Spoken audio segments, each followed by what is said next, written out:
A man steps out of a summoning portal, tears a level 3 demon wolf clean in half with his bare hands, and every hunter in the area collectively soils themselves. One of them, a big tough barbarian dude, level 38, tries to jump him from behind. His weapon shatters on contact like a toothpick hitting a brick wall. Our guy grabs him by the throat, pins him in midair, and coldly demands to see his number so he can rip the crystal from his body. The barbarian doesn't even understand what that means. All he knows is that the man holding his life like a stress ball just crawled out of a hell portal after spending 500 years fighting monsters non-stop in a dimension where the only food on the menu was whatever tried to kill him that day. And right now, he can't tell the difference between humans and beasts anymore. This man is broken, overpowered, and absolutely unhinged, and the real world has no idea what just walked back into it. But to understand how we got here, we need to rewind way back to before towers, before monsters, before the entire world went sideways. Back when our boy was just a regular kid with a dream of joining the self-defense force after graduation. A normal life, a normal family, normal breakfast conversations with his dad who had to snap him out of spacing out every morning. Because lately he'd been having the same dream every single night.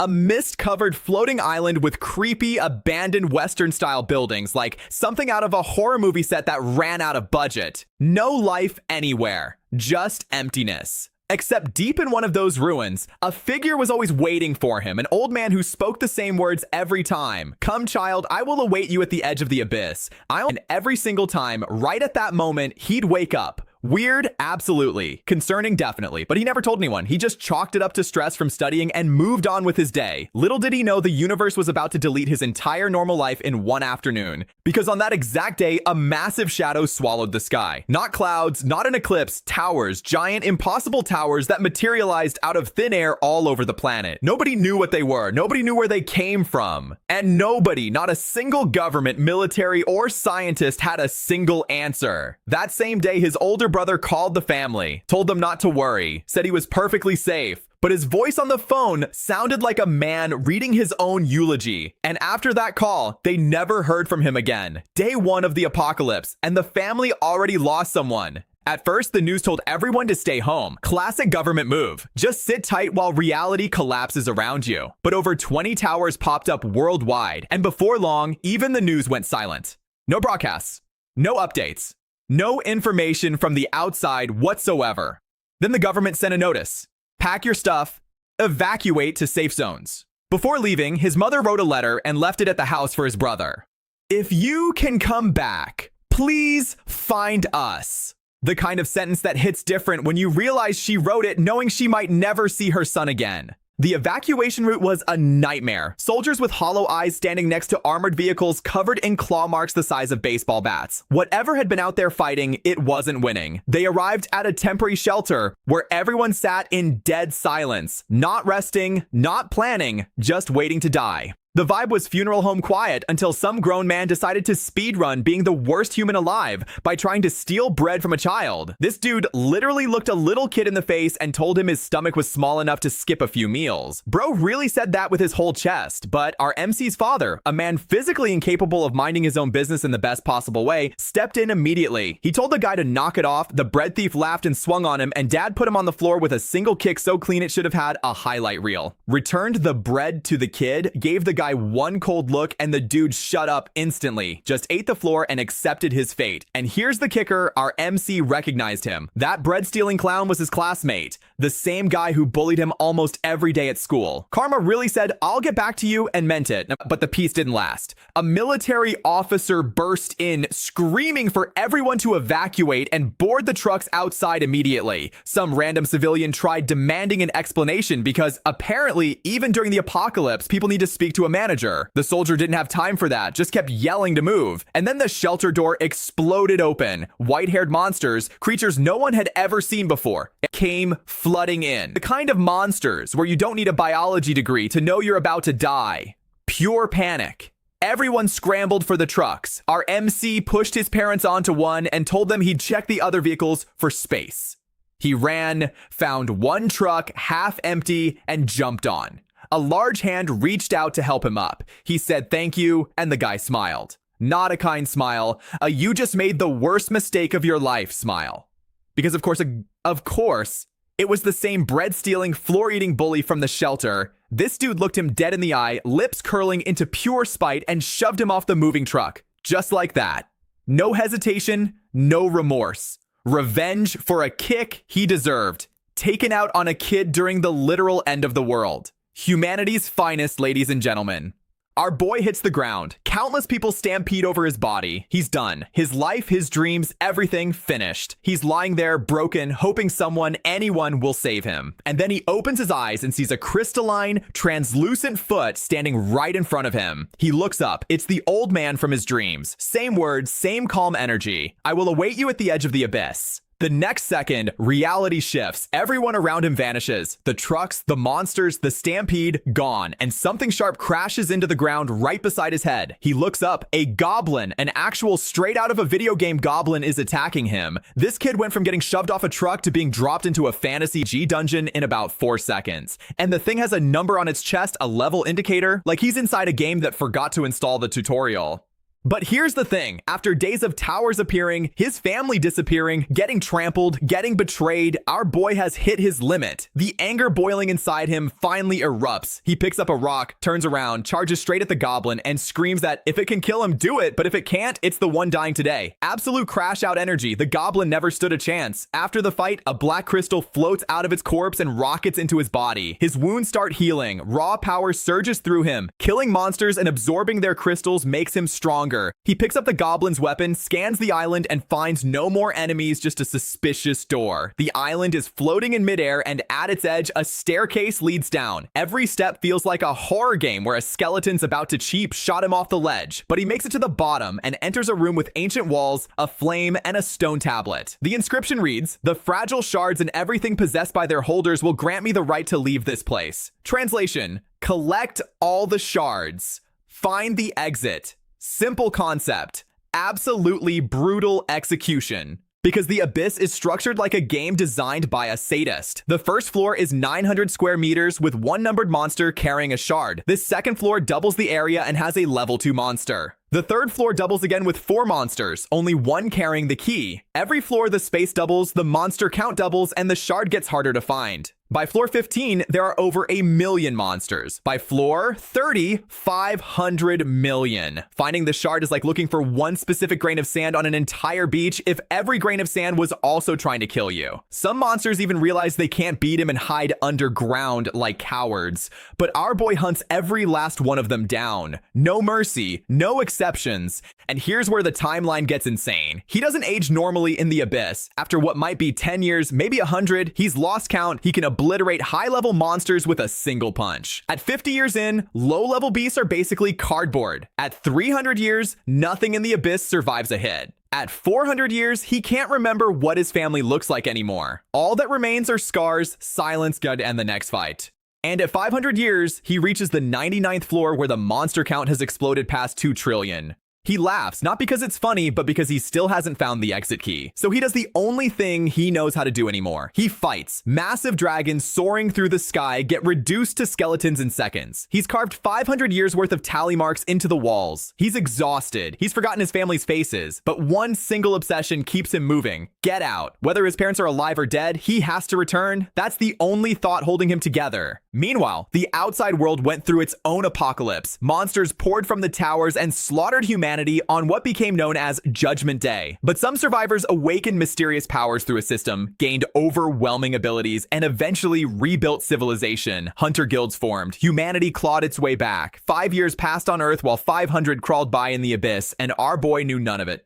Until one day, he's chasing a demon wolf through the abyss, yelling at it to stop running so he can check its number when a chain locks onto the creature and he hears actual human language. Hunters outside are trying to stop a summoning, and a teleportation portal rips open above the wolf. Our MC sees that portal and something inside him snaps. 500 years of waiting, 500 years of fighting.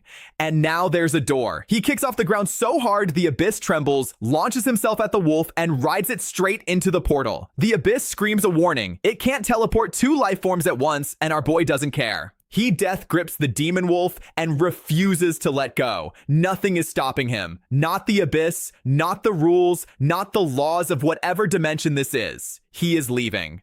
On the other side, a female summoner is surrounded by a group of hunters trying to steal her level 60 scroll. The leader, a level 38 barbarian, threatens to chop her limbs off if she doesn't hand it over. This woman, backed into a corner with literally no way out, decides to go nuclear. She activates the scroll. If she's going down, she's taking everyone with her. The hunters panic. If she successfully summons a high-level monster, they're all dead. Lightning erupts from the scroll. A vortex tears open the sky. Everyone gets blown back. The barbarian is sweating bullets, muttering about the overwhelming energy. And then, something slowly emerges from the lightning. Every hunter stares with maximum intensity, waiting to see what nightmare just got summoned into existence. And it's a level 3 demon wolf. One of the hunters literally throws a bone at it. They almost die laughing. The woman's scroll, the thing she risked her life to protect, summoned the equivalent of a chihuahua with mange. But before anyone can finish laughing, a hand punches straight through the wolf's body from inside.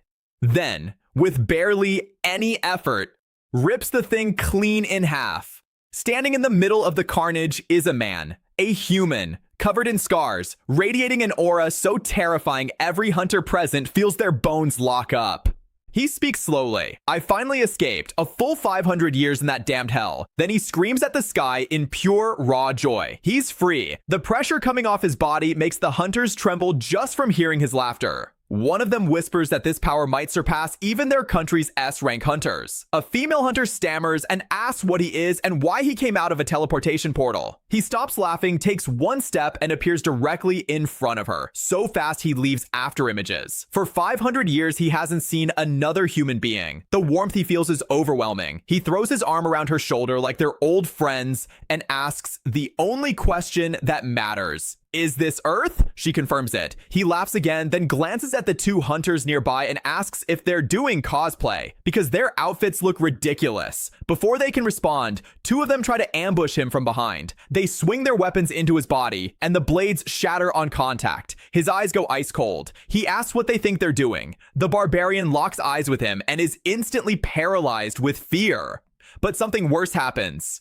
Our MC's vision blurs. 500 years of fighting abyss monsters has rewired his brain. He sees the barbarian as a beast. He grabs the man's throat, pins him in the air, and demands to see his number so he can extract the crystal from his body. The barbarian screams that he has no idea what that means. The shout snaps our boy back to reality. He almost killed a human. He releases his grip. The barbarian drops like a sack of potatoes and has completely wet himself. The man's aura is so horrifying that even an experienced hunter suspected he'd lose to this guy in a heartbeat. Our MC tells all four of them to get lost before he actually kills someone. They flee like their lives depend on it, because they do. After they scatter, the summoner notices the scars covering his back. Whatever this man went through, it was worse than anything she can imagine. But she's certain of one thing. He's not a summoned beast, because summoned creatures can't act independently. He turns to her and asks how long the towers have been around. She tells him 5 years, like it's common knowledge. He processes this. 500 years in the abyss, 5 years on Earth. He has questions about the scroll, the outfits, everything, and the woman nervously explains. When the towers appeared, a system awakened in humanity. 1/3 of all cities fell. She shows him footage from the system. S City, his hometown, suffered 7 massive invasions. Most of it is now a wasteland. Hearing that his birthplace is in ruins, he grabs her arm and demands the fastest route. She raises her hand and points. The instant her finger extends, his body launches forward like a bolt of lightning, moving so fast she can't even track him. The woman stands there, completely stunned. That man is definitely not a summoned beast. She needs to tell her sister about this immediately. Meanwhile, the 4 hunters who fled don't get very far. A figure wrapped in black energy appears in their path. The cloaked stranger gives them 3 seconds to reveal where he went. 3 seconds, that's it. The barbarian, who already wet himself once today, is furious. Another expert? Seriously? How many overpowered psychopaths are in this area? But before he can even respond, the cloaked figure waves a hand and all 4 of them instantly become a fine red mist. 3 seconds expired. Opportunity wasted. Notifications pop up. All 4 were elite members of Tiger Roar Guild. At their headquarters, a subordinate reports that multiple master-level elites have lost their life signs simultaneously. The man receiving this report, Liadi, a storm priest, level of N18, crushes his wine glass with his bare fingers. He's calm on the surface, but the woman beside him knows he's furious. 4 elites killed in a single strike. Who in this world can do that? He orders an immediate investigation. If the opponent is weak, eliminate them. He walks to the window, ready to destroy whoever touched his people, and then sees something that freezes him. A white-haired man is flying through the sky, just soaring through the air like it's nothing. An S-rank hunter stares in disbelief. The bloodlust radiating from that figure is suffocating. He has no idea who this is, but he knows one thing: Korea cannot have anyone beyond his control. What confuses him further is the direction the man is heading. That's a fallen zone, a death trap, even for powerful hunters. But our mech doesn't know that and doesn't care. He has one destination. 10 minutes later, he arrives at city, and what he sees destroys him. From a rooftop, he looks down at a city that no longer exists. Beasts fly rampant through the ruins. His hometown has become a graveyard. But the math gives him hope. 500 years in the abyss equals only 5 on Earth. His parents might still be alive. That's all that matters. A bat monster, too stupid to read the room, charges at him. He doesn't even punch it. The thing dies from his aura alone, like a bug hitting a windshield at 200 miles per hour. He reaches his old neighborhood. Every building is shattered. But there are no signs of monster attacks on people here. These creatures only targeted populated areas. He arrives at his front door. His heart pounds. His heart pounds. His hands shake. After 500 years, opening this door calmly is impossible. He pushes it and accidentally breaks it clean off its hinges, partly because of his strength, partly because it was already damaged. Sunlight streams in behind him as he steps inside. The tall figure in the empty room looks incredibly lonely. No one's home. He already knew no one would be, but he came anyway because this place holds every happy memory he has left. Then he finds a note on the table. He sits down and reads it. Dear son, everyone says you died, but your mother and father absolutely believe you're not dead. We organized your belongings and arranged them exactly like your old room. We firmly believe you will return. You must find us. We've even prepared clothes from size small to large for you, all your favorite styles. Tears poured down his face. His parents risked their lives during an apocalypse to come back to a destroyed city and leave him a letter. His mother left a map to shelter number 6 and a family photo album. He doesn't know how she was so sure he'd return, but she was right. He holds the album and weeps. 500 years. At 200, he'd already forgotten their faces. But now, looking at this photo, everything comes flooding back. He finds a dagger at home and catches his own reflection. He doesn't know exactly how powerful he's become. But if he can suppress every beast on this planet, maybe he can end this entire apocalypse.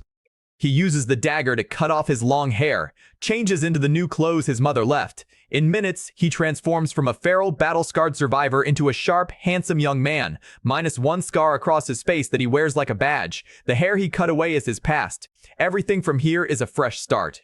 5 years isn't that long. He can still make it. His destination, shelter number 6, marked on his mother's map, heading east. The original route is completely wrecked, collapsed buildings, shattered roads, total ruin. But this is a man who navigated the most insane terrain in the abyss for 5 centuries. A busted highway is a joke. He launches off the ground and takes to the air, carving his own path straight toward the shelter. A giant bird beast spots him and swoops in with razor talons. Our boy grabs it with 2 fingers and rips its body in half without breaking stride. A low-level beast daring to block his path is basically volunteering for disintegration. He tears across the ruined city, smashing through structures with each landing, moving at a speed that shouldn't be humanly possible. 2 guards posted nearby hear a commotion, and before one can even point, something like a lightning bolt streaks directly over their heads. They slow down their phone footage by 300 times and finally see it, a person, flying through the air at impossible speed. They can barely process what they're looking at. As he rockets towards Shelter 6, a woman's scream cuts through the noise below. Several hunters have cornered a female survivor. She begs them to let her go. She only came out looking for food. The leader is practically drooling, claiming they're good people, while wearing the most disgusting expression imaginable. This man really said, "Don't be afraid, we'll be gentle," with a face that screams the exact opposite. Even a blind person could read those intentions. He shoves the woman down, and the floor behind the hunters cracks like a gunshot. Armach lands, eyes blazing with pure murder. The lead hunter spins around, puffing his chest, asking who dares interfere, threatening that whoever it is won't walk away clean. Classic tough guy dialogue from a man who has about 3 seconds of consciousness left. His 2 buddies charge in immediately, one rocking dual blades, the other playing knight with a sword and shield, and both of them talk trash about the white-haired brat on their way in. Our boy doesn't flinch, doesn't brace, doesn't even look concerned. He open palm slaps the first guy across the face so hard the man's entire body redirects into the pavement, like a rag doll getting swatted out of a fighting game. 1 hit. Done. The second hunter thrusts his sword forward, and Armach sidesteps it like he's dodging a slow-motion tutorial attack, grabs the guy's arm, and drives a knee straight into his face. 2 down. The leader starts screaming about being from Tiger War Guild, threatening that the guild will hunt him down for this. "Buddy, Our boy just vaporized 4 of your guildmates an hour ago. That name means absolutely nothing to him, but then something shifts. Our mech looks at this man, really looks at him, and calls him by name, Shu Yinghan. The hunter freezes. Our boy brushes his hair aside so the guy can get a clear view of his face and calmly reminds him that it's only been 5 short years.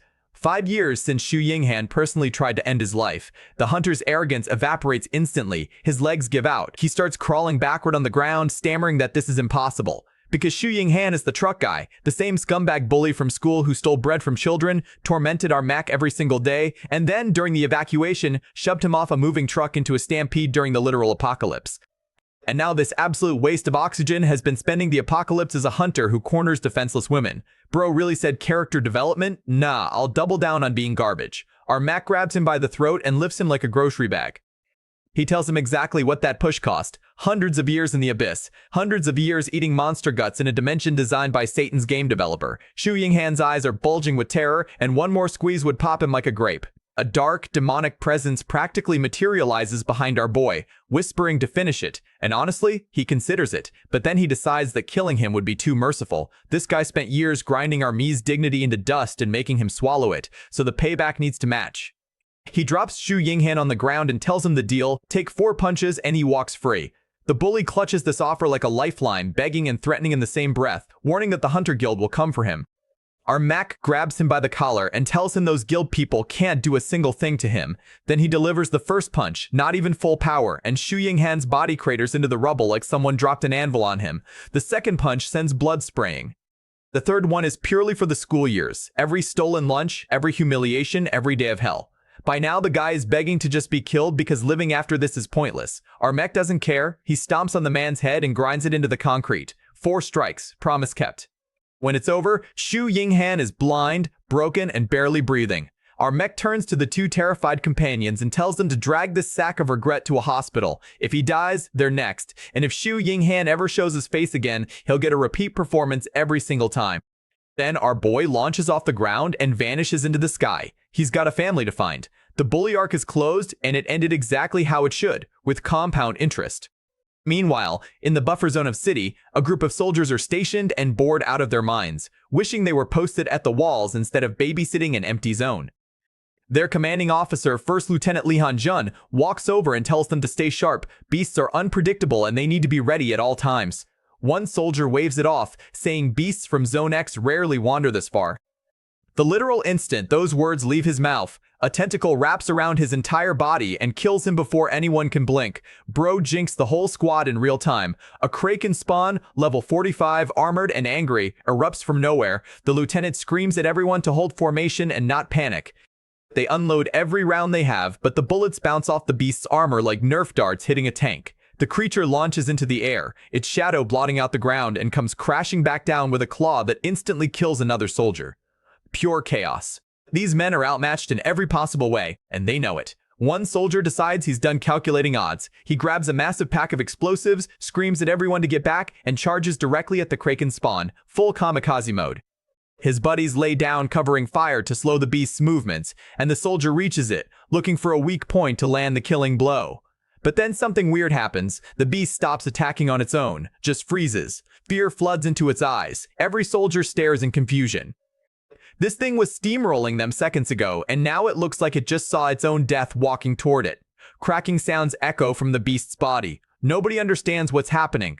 The brave soldier takes the opening and hurls the explosive pack straight at its eyes. The explosion is massive, fire engulfs the entire creature, and it does absolutely nothing. The Kraken spawn's tentacles wrapped around its eyes like armor, and as long as those eyes are intact, this thing doesn't die. It starts advancing again, locking onto the soldier who threw the bomb. And then our Mac appears out of nowhere. He stomps directly onto the Kraken spawn's eye and crushes it like stepping on a water balloon. The beast that just tanked a point-blank explosion dies instantly from one footstep. The soldiers stare like they just watched God casually fix a bug in the Matrix. The lieutenant's jaw is on the floor. He realizes the cracking sounds weren't the beast's body breaking. The monster was trembling because it sensed our boy approaching. This thing was terrified of him before he even showed up. The lieutenant tries activating his special ability, Insight, to check our maze level and immediately gets hit with system backlash so severe it costs him years of his lifespan. The system straight up told him, "You are not authorized to view this information." He's scanned S-rank hunters before and gotten results. This man broke the scanner. Our mech casually asks the soldiers how far Shelter 6 is. One of them tells him it's 10 kilometers north, but he'll have to pass through Zone X, the area where they funnel beasts into a concentrated killing zone so hunters can fight them in one place.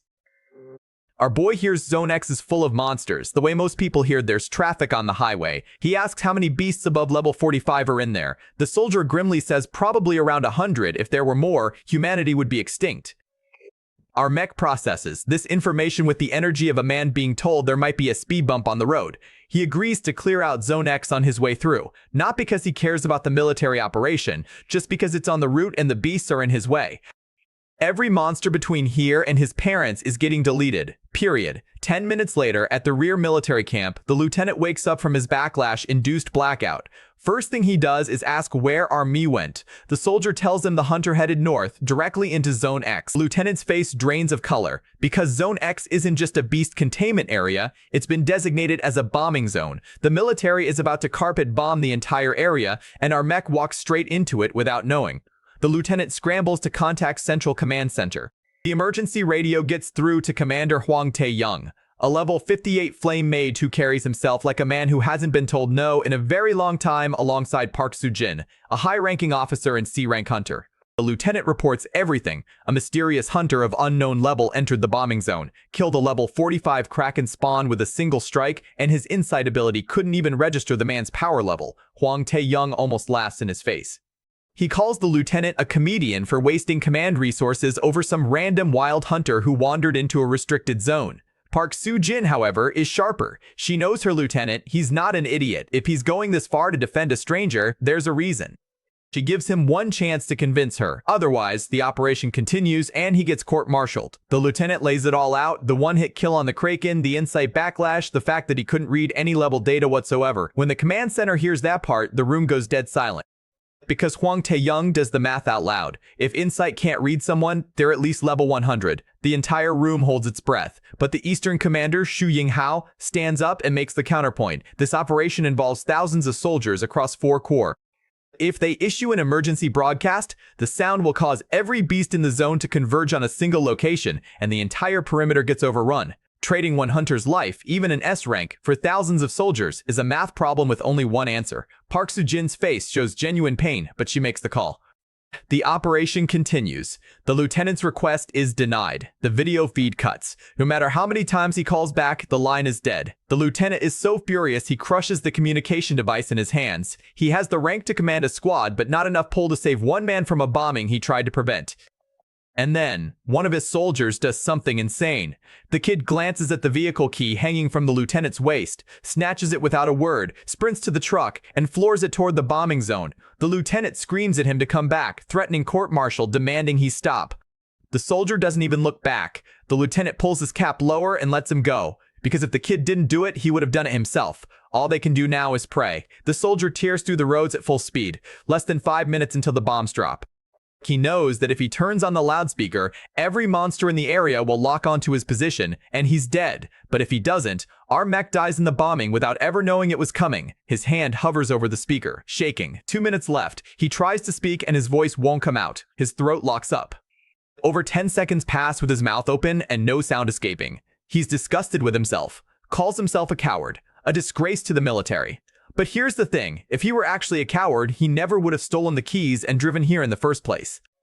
He takes one deep breath, grabs the loudspeaker with both hands and screams into it. He tells the mysterious hunter that the area is about to be bombed, that command wouldn't stop the operation, that he came on his own to warn him, that if he can hear this, he needs to evacuate immediately or he will die. His voice echoes through the shattered streets, and the monsters hear it too. They start converging on his position from every direction. At 4:59 and 25 seconds, a swarm of beasts locks onto the sound and begins flying toward him. By 4:59:49, a massive monster drops directly in front of his vehicle. The soldier is paralyzed. This is it. And then there's a knock on his car window. He turns his head and sees our mech standing right beside the truck, looking at him with a mildly confused expression. The soldier nearly bursts into tears. He's alive. Our boy asks if the bombing is real.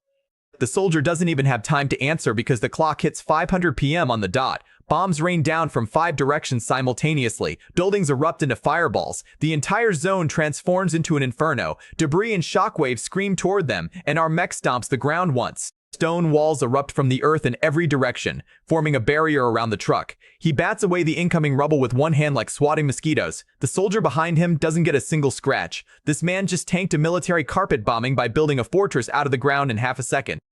Back at Central Command, the team monitors the aftermath. Huang Taeyong orders drone deployment to assess how many monsters the bombing eliminated. The drones scan the zone and find nothing dead. Every single monster is still alive. Not only that, the ones at the epicenter are completely unharmed. A red defensive barrier surrounds them like a dome, and standing on top of one of the monsters is a cloaked figure with white hair. This man, whoever he is, shielded the entire horde. The command center stares at the screen in stunned silence. Park Soo-jin orders a closer look, but the moment the second drone gets within range, a monster swats it out of the sky and crushes it in its palm like a tin can. The feed goes black. Someone just rendered the entire military operation worthless with a single barrier, and command has no idea who they're dealing with. The bombs didn't kill the beasts. The beasts didn't kill our mech, and now there's a mysterious white-haired figure controlling the monsters from the inside. Whatever is happening in that zone just escalated way beyond what anyone at that command table was prepared for, and now command has zero eyes in the zone. Every drone they send gets swatted like a fly. The second it crosses into airspace, Park Soo-jin's expression goes stone cold. She voices what everyone in the room is too scared to say. These monsters might have developed intelligence. They recognize the drones as surveillance tools and specifically targeted them. The senior commander nearly chokes. If that's true, the entire strategic playbook is worthless. He immediately orders full civilian evacuation from the residential areas. Park Soo-jin follows up, all soldiers pull back and hold the walls. That's the final line. These monsters cannot break out of Zone X under any circumstances. But then, the receiver drops a bombshell that flips the entire situation sideways. The monsters aren't heading towards civilians at all. They're marching straight into Zone B22, like something there is pulling them in. Park Soo-jin connects the dots instantly. That's where the mysterious hunter went.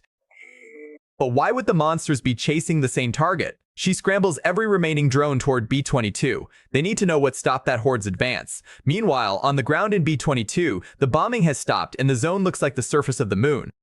The soldier who drove in to warn our mech finally crawls out of the vehicle, shaking, barely believing he's still breathing. He rushes toward our boy to celebrate being alive and finds him standing perfectly still, staring dead ahead without blinking. Our mech turns and tells him to leave. Now, because if they survived the bombing, so did the monsters. And they're coming this way. Before the soldier can process that sentence, Army spots an attack streaking toward them and shoves the soldier flat to the ground.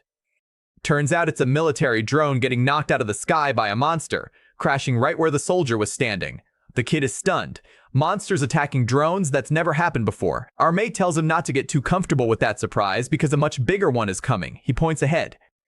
Hundreds of monsters are slowly marching toward them in formation, not scattered, not random, organized. Every single one is level 50 or 60, the elites of the horde, and leading them is a level 90 nightmare with a cloaked figure perched on its shoulder like a supervillain riding a parade float. The soldier's legs give out. He collapses to the ground and declares them dead.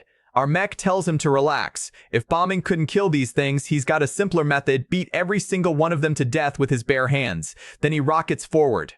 He tells the soldier to hide in the jeep and proceeds to speedrun an entire monster army. Everywhere his feet touch, something dies. He stomps through the horde like he's playing a Dynasty Warriors level on the easiest difficulty, clearing a path straight toward the level 90 beast and the cloaked figure on its shoulder. A level 60 monster tries to block him with an iron hammer. Our boy catches it with one hand, doesn't even flinch, and internally laughs at the audacity. He grabs the monster, slams it into the earth like a professional wrestler finishing a grudge match, and keeps moving without breaking stride.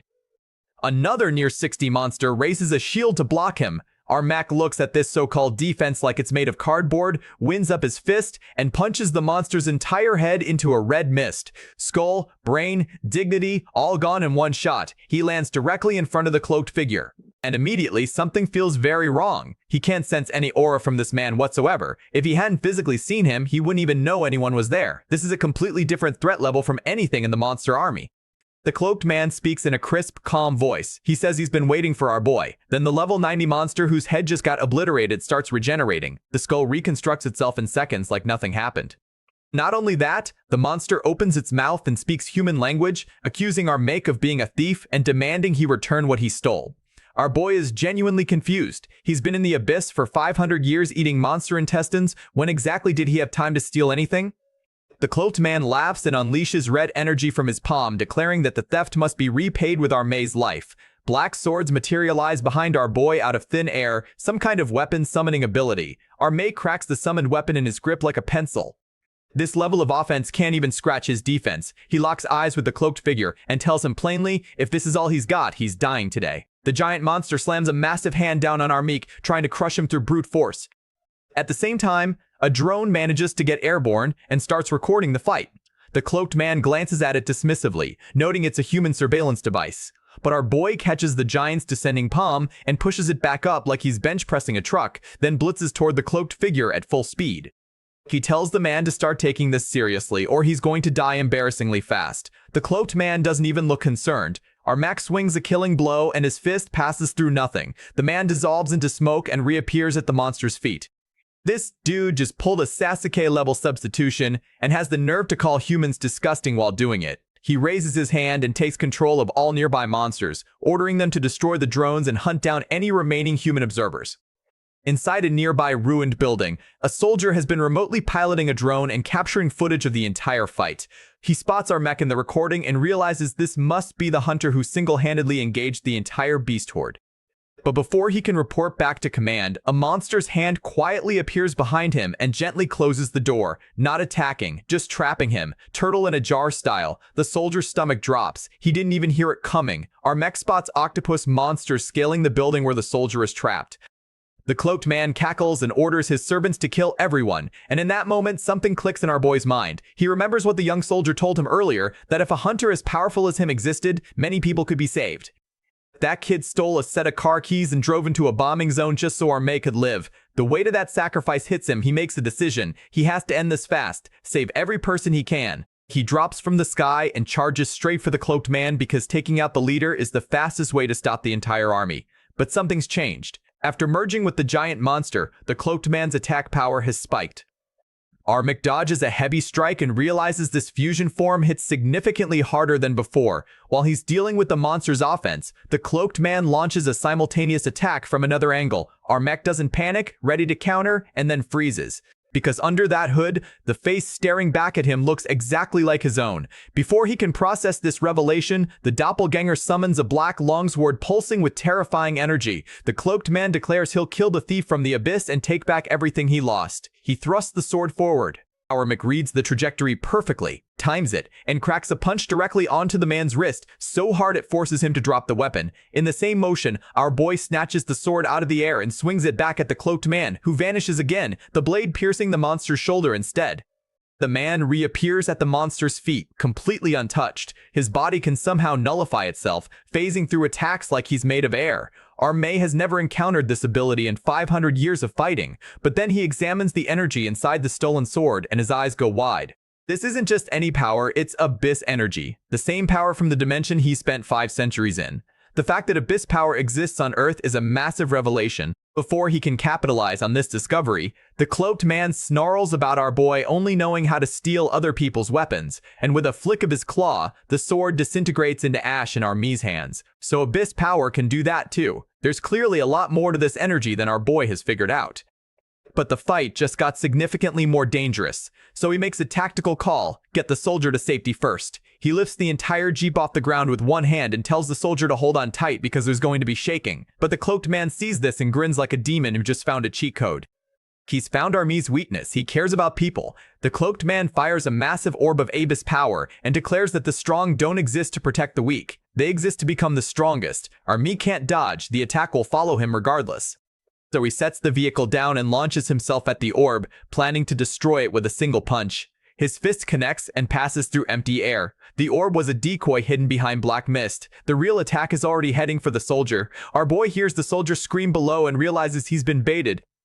The cloaked man's dark vines have already engulfed the entire vehicle. Our mech screams at the soldier to jump out. A broken bone is better than death, but it's too late. Black vines inside the car transform into spikes and pierce through everything. The soldier dies inside the vehicle. Our mech rushes to the car and finds the body. The cloaked man floats above, gloating, practically giddy with satisfaction. Then he does something that crosses every line. He uses necromancy to make the dead soldier's corpse move like a puppet, dangling it in the air while taunting our mech about how wonderful it feels to watch someone he cares about die in front of him. Something inside our boy snaps completely. Not rage, something deeper. something that's been building for 500 years. He speaks with a voice so calm it's terrifying, asking if the cloaked man takes pleasure in trampling on people's dignity, because he remembers that feeling from school, from every bully who ever crushed him. The cloaked man, because he has absolutely zero survival instincts, gets even more excited and tells our boy not to state the obvious. Then he launches a barrage of sharp stones. Our mech doesn't dodge a single one, lets them all hit his body. They're not lethal. They don't matter. What matters is the volcano erupting inside his chest. He disappears from the spot and reappears on the ground in an attack stance. He tells the cloaked man that scum like him shouldn't be alive in this world. Then he takes a breath, pours everything he has into his fist, and challenges the man to a death match. No running, no phasing, just stand there and take it. The cloaked man, demonstrating the one brain cell he apparently possesses, immediately teleports away. The punch lands on empty ground, and the shockwave alone shatters every spike the cloaked man created across the entire battlefield. The air itself feels like it got torn in half. Our mech catches the falling soldier's body before it hits the ground, because even in death, he refuses to let this man be disrespected again. He sets the soldier gently inside the car door and makes a vow out loud. He swears to heaven he will avenge this man today. Then the hunt begins. Our mech explodes forward at maximum speed and appears in front of the cloaked man so fast the guy can barely react. He throws a punch and it phases through. His power evasion again. The cloaked man appears behind him, mocking him for being a rookie who can't even control abyss power. Our mech smirks internally, because the taunt was the point. That arrogant reappearance behind him was exactly what he wanted. He throws a backhand punch without even looking and caves the cloaked man's face in. The hit is so clean it sends the man ragdolling across the ground before he crashes with a metallic clang. Our boy shakes the blood off his fist and asks why someone so weak would act so arrogant in front of him. The cloaked man hides behind his controlled monsters, trying to buy time to escape, and demands to know how our May actually managed to land a hit. Our boy teleports directly in front of him, close enough to whisper, and tells him that people grow. 500 years of fighting teaches you things. Then he tells the man to die here today and keep his brother company. The cloaked man is genuinely terrified for the first time. He's never encountered someone who adapts this fast. He leaps onto the giant monster's shoulder, trying to flee into the sky. Our mech launches after him, reaching the same height, declaring that nobody runs after killing his brother. The cloaked man outsmarts him one more time by dropping downward while our boy is stuck in midair. But it doesn't matter anymore.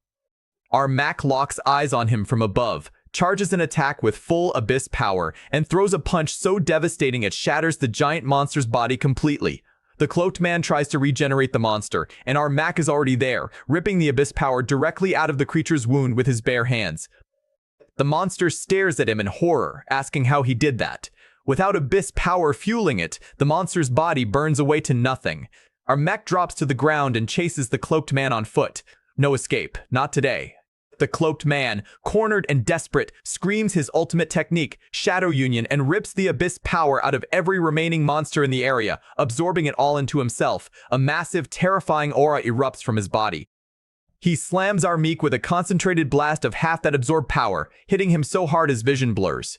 In that split second of haze, a figure flashes past his eyes, and then silence. The zone goes calm.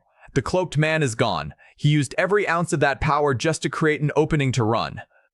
Our boy stands there, furious. All that build-up for a getaway. He throws his shredded clothes on the ground, but quickly checks. The photo of his parents survived. That's all that matters. He opens the car door one last time. The soldier inside is truly dead now.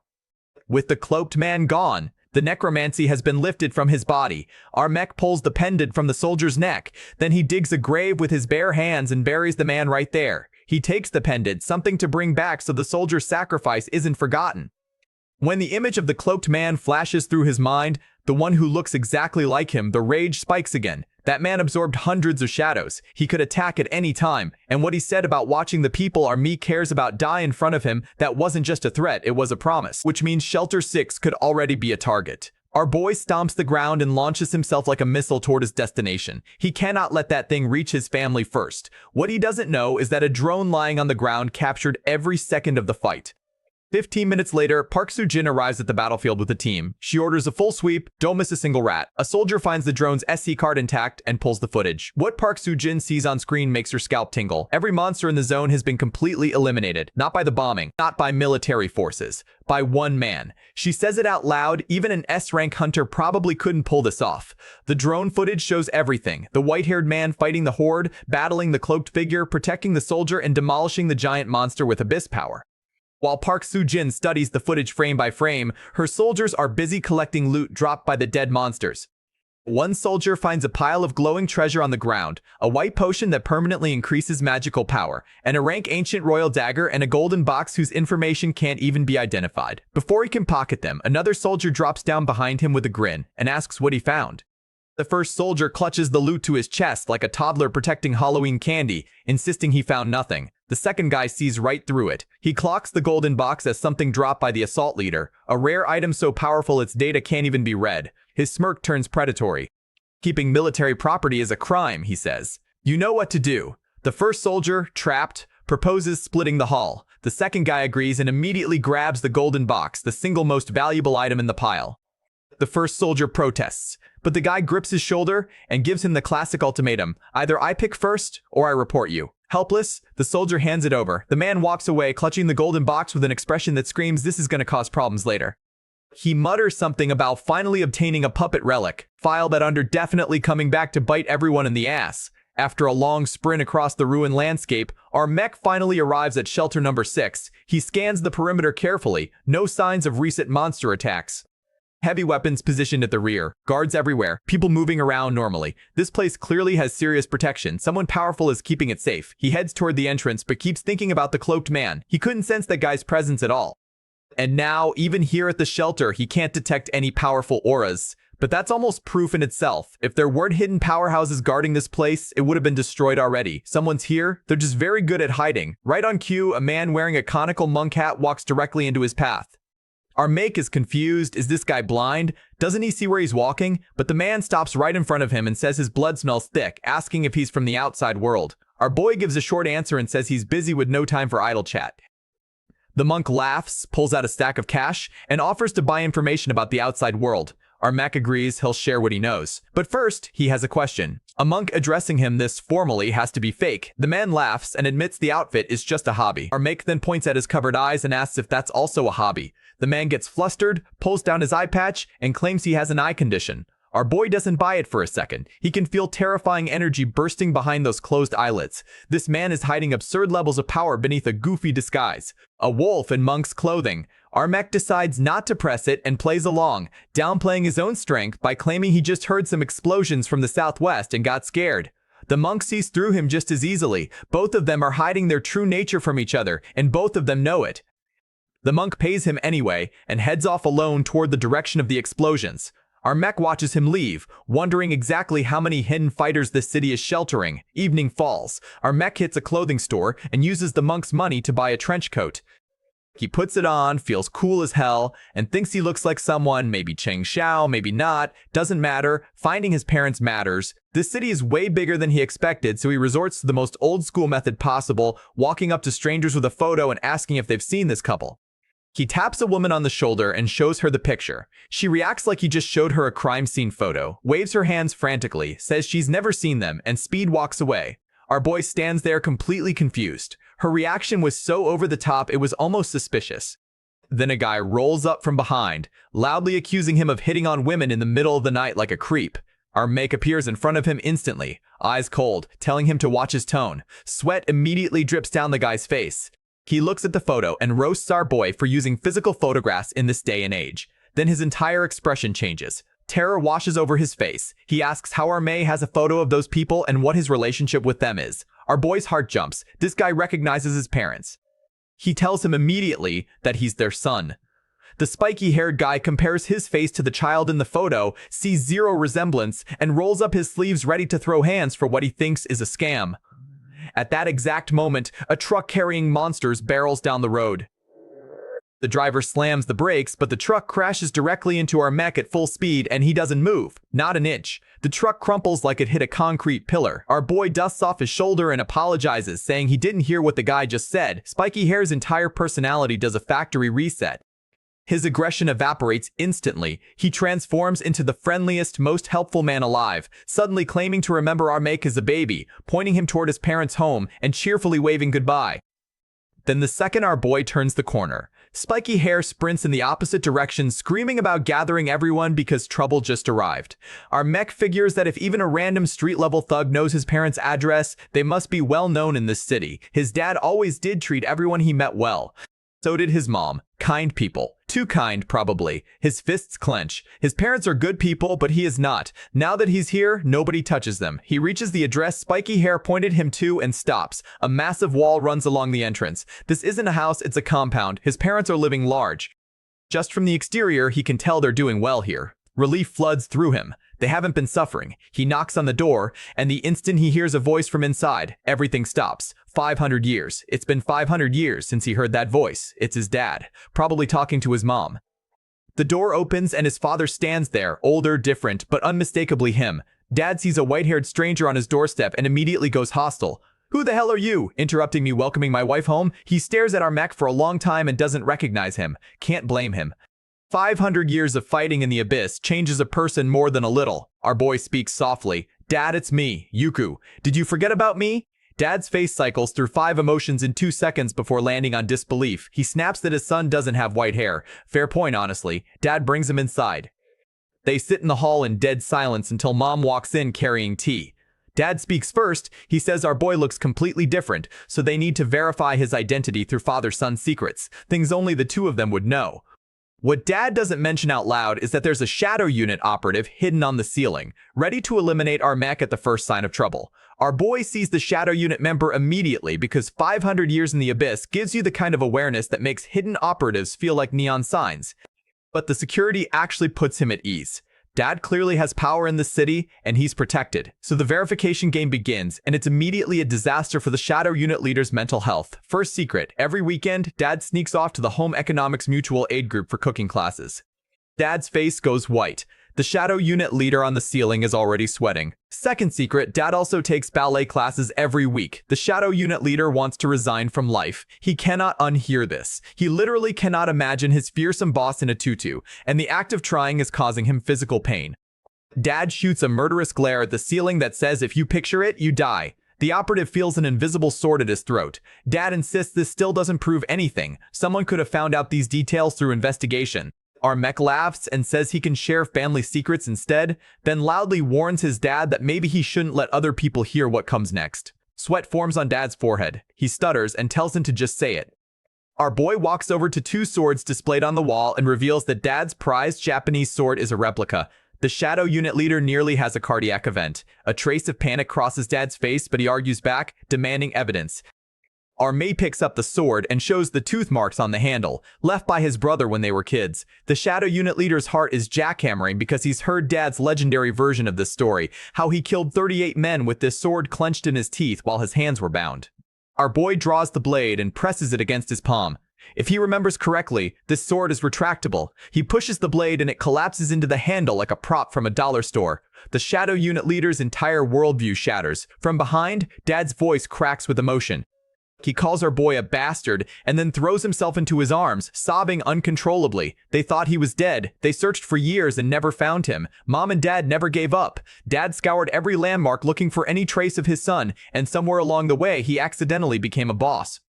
And now this boss, this man who apparently built a reputation through bloodshed and carnage, is crying like a child in his son's arms. The Shadow Unit leader hanging from the ceiling has never seen his boss shed a single tear in all the years he served him. This is the most dangerous intelligence he's ever accidentally acquired. His survival instincts scream at him to leave immediately. Maybe if he's quiet enough, they'll forget he exists. A hand punches through the ceiling and grabs his leg. Our mech smiles up at him and politely suggests he come down. Dad wants to talk. The 4 of them sit at the table. Dad tells the operative plainly that among all his subordinates, this man has the loosest lips, and he knows what to do about that. Our Mac adds that if this information leaks, the consequences will be severe. They say this at the exact same time, in perfect sync. The Shadow Unit leader is trembling. Mom's gentle voice cuts through the tension like an angel descending from heaven, telling the 2 of them to stop threatening the poor man. The operative looks at her with genuine gratitude. Finally, someone with mercy. Then Mom smiles, and behind that smile is something deeply terrifying, as she sweetly adds that he absolutely cannot say a word, because even she can't save him if he does. The operative nods so fast his neck might snap, swearing he'll forget everything the instant he leaves this room. Dad grumbles to Mom about being glad the secrets didn't include him farting or snoring in his sleep.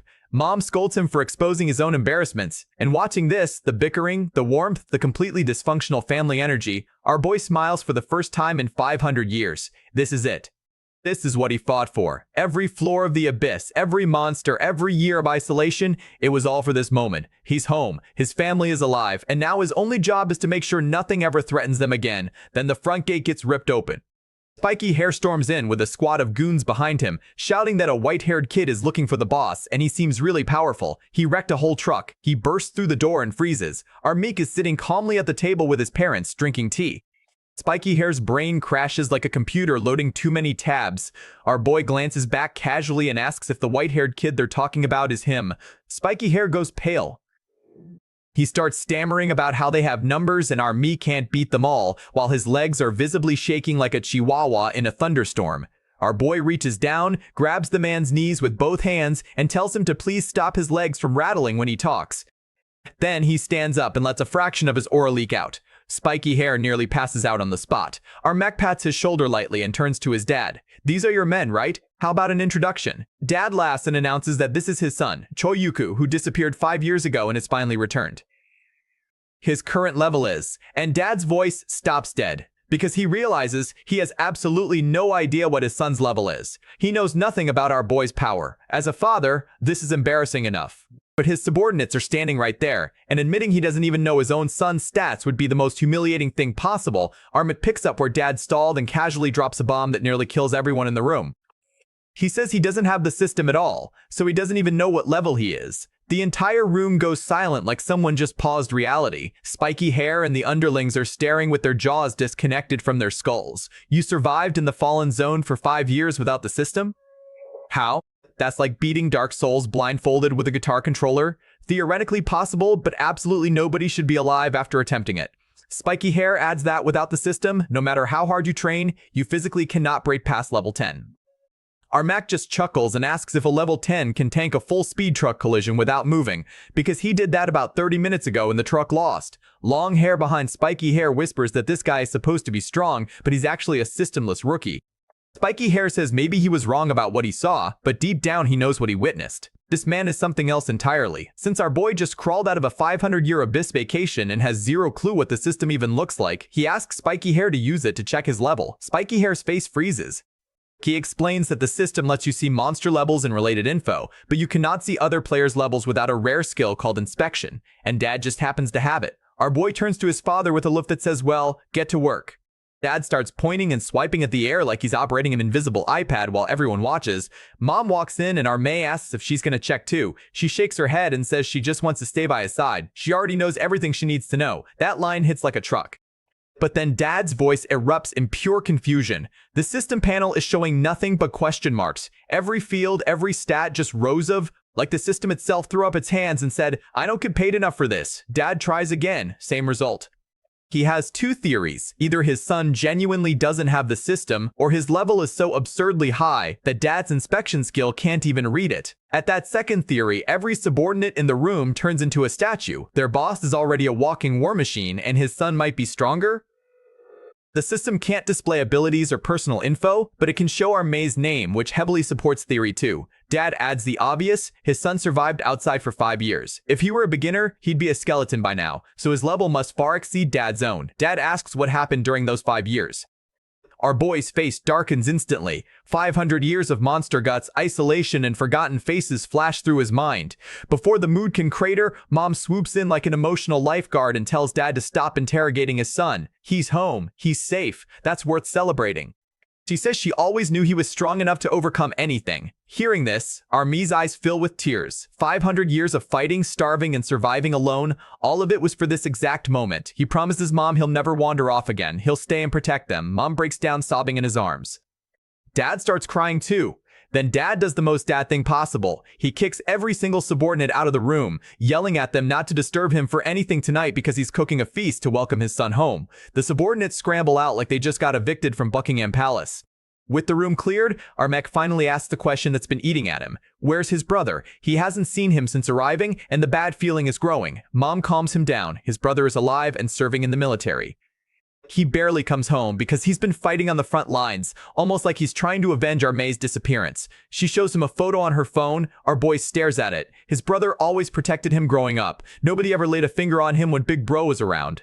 After some more catching up, our Mac asks what's been nagging him. Why does the family seem to have such high status here? Mom drops a casual revelation that would make anyone's head spin. She awakened the complete priest inheritance, which includes powerful healing abilities and support skills.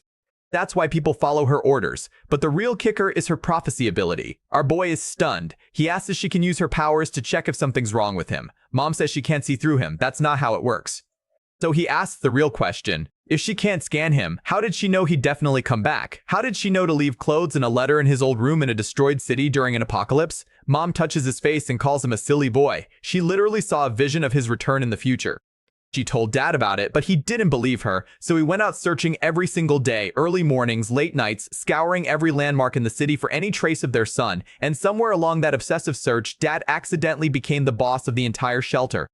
Man went looking for his kid and came home with an empire. Mom adds that prophecy has limitations, she can't foresee her own fate without suffering backlash, and certain conditions must be met before she can use it again. Then a commotion hits the front of the house. Uninvited guests. The leader has a scar on his face, and Dad goes out to greet them with his underlings. This is Hante-san, vice president of United Guild. Dad notices his troubled expression and pulls him aside for a private conversation. Hante-san drops the report. Just as Dad suspected, Tiger War Guild has connections with the military. They've been running a scam during Monster Corpse inspections, nitpicking the condition of kills to reject them, skimming most of the reward points, and only giving United Guild a fraction while reporting the full amount to their bosses. Every trail of corruption leads straight back to Tiger Roar. Dad nods with a look that says he saw this coming a mile away. If Tiger Roar, which is supposed to be a neutral guild, is pulling schemes like this, the situation is worse than annoying. It's strategic, but Dad doesn't seem worried. His take is simple. The worst case scenario is a fight, and right now his friend needs food first. He opens his palm and a sword materializes out of thin air. After dinner, he's going to Tiger Roar Guild personally and settling this permanently. His eyes fill with pure murder. United Guild is nobody's punching bag. Army's ears perk up the instant he hears Tiger Roar Guild. Those are the same scumbags connected to the hunters who assaulted the woman, the same guild whose members tried to jump him, the same organization whose 4 elites got turned into red mist by the cloaked man. He's had enough encounters with Tiger Roar for one lifetime, and he's been on Earth for less than a day. He pushes through the door and stops Dad mid-stride. He says he's hungry too and wants to join dinner, and after they eat, he's going with Dad to Tiger Roar. He wants to see exactly who has the audacity to bully his family. Hanta-san, standing beside Dad, looks confused. This white-haired kid radiates an oppressive aura, but he's never seen him before. Dad introduces him as his long-lost son, Choyuku, but adds the unfortunate detail that his son hasn't awakened the system. Hanta-san's brain immediately files our mech under liability. In his mind, someone without the system is an ordinary person. 3 days outside would kill them. Elite survival skills might extend that, but without combat abilities, this kid would be dead weight in a real fight. He keeps these thoughts to himself and politely suggests our meek stay home and rest since he just returned. Dad agrees, telling him to keep Mom company. Mom backs them up, saying she hasn't even given him a tour of the house yet. Our boy reads the room. To anyone with the system, he registers as a civilian, and honestly, he hasn't fully mapped out this shelter's power dynamics yet. If threats like the cloaked man exist, flashing his real strength could paint a target on his parents. Better to play the quiet card for now. He agrees to stay home. Behind him, the Shadow Unit subordinate's face crumbles with disappointment. He was dying to see our Mac in action, and Hante-san's big mouth just ruined it. He's mentally cursing the vice president into next week. Dad marches out with his crew toward Tiger Roar Guild. Our Mac watches them leave, still uneasy. Mom tells him not to worry. His father is genuinely powerful. She uses her prophecy ability monthly to check on Dad's safety, and every time she sees him alive and well in the coming month. Our boy relaxes slightly, but the gears in his head keep turning. Tiger Roar has military connections. Future conflicts with Dad are inevitable and will only escalate. Mom explains the full picture when he asks about the shelter's situation. After Judgment Day, an awakened individual established the Hunter Guild to jointly manage shelters with the military. Dad founded United Guild specifically to work with the military at Shelter 6, also he could keep searching for his missing son.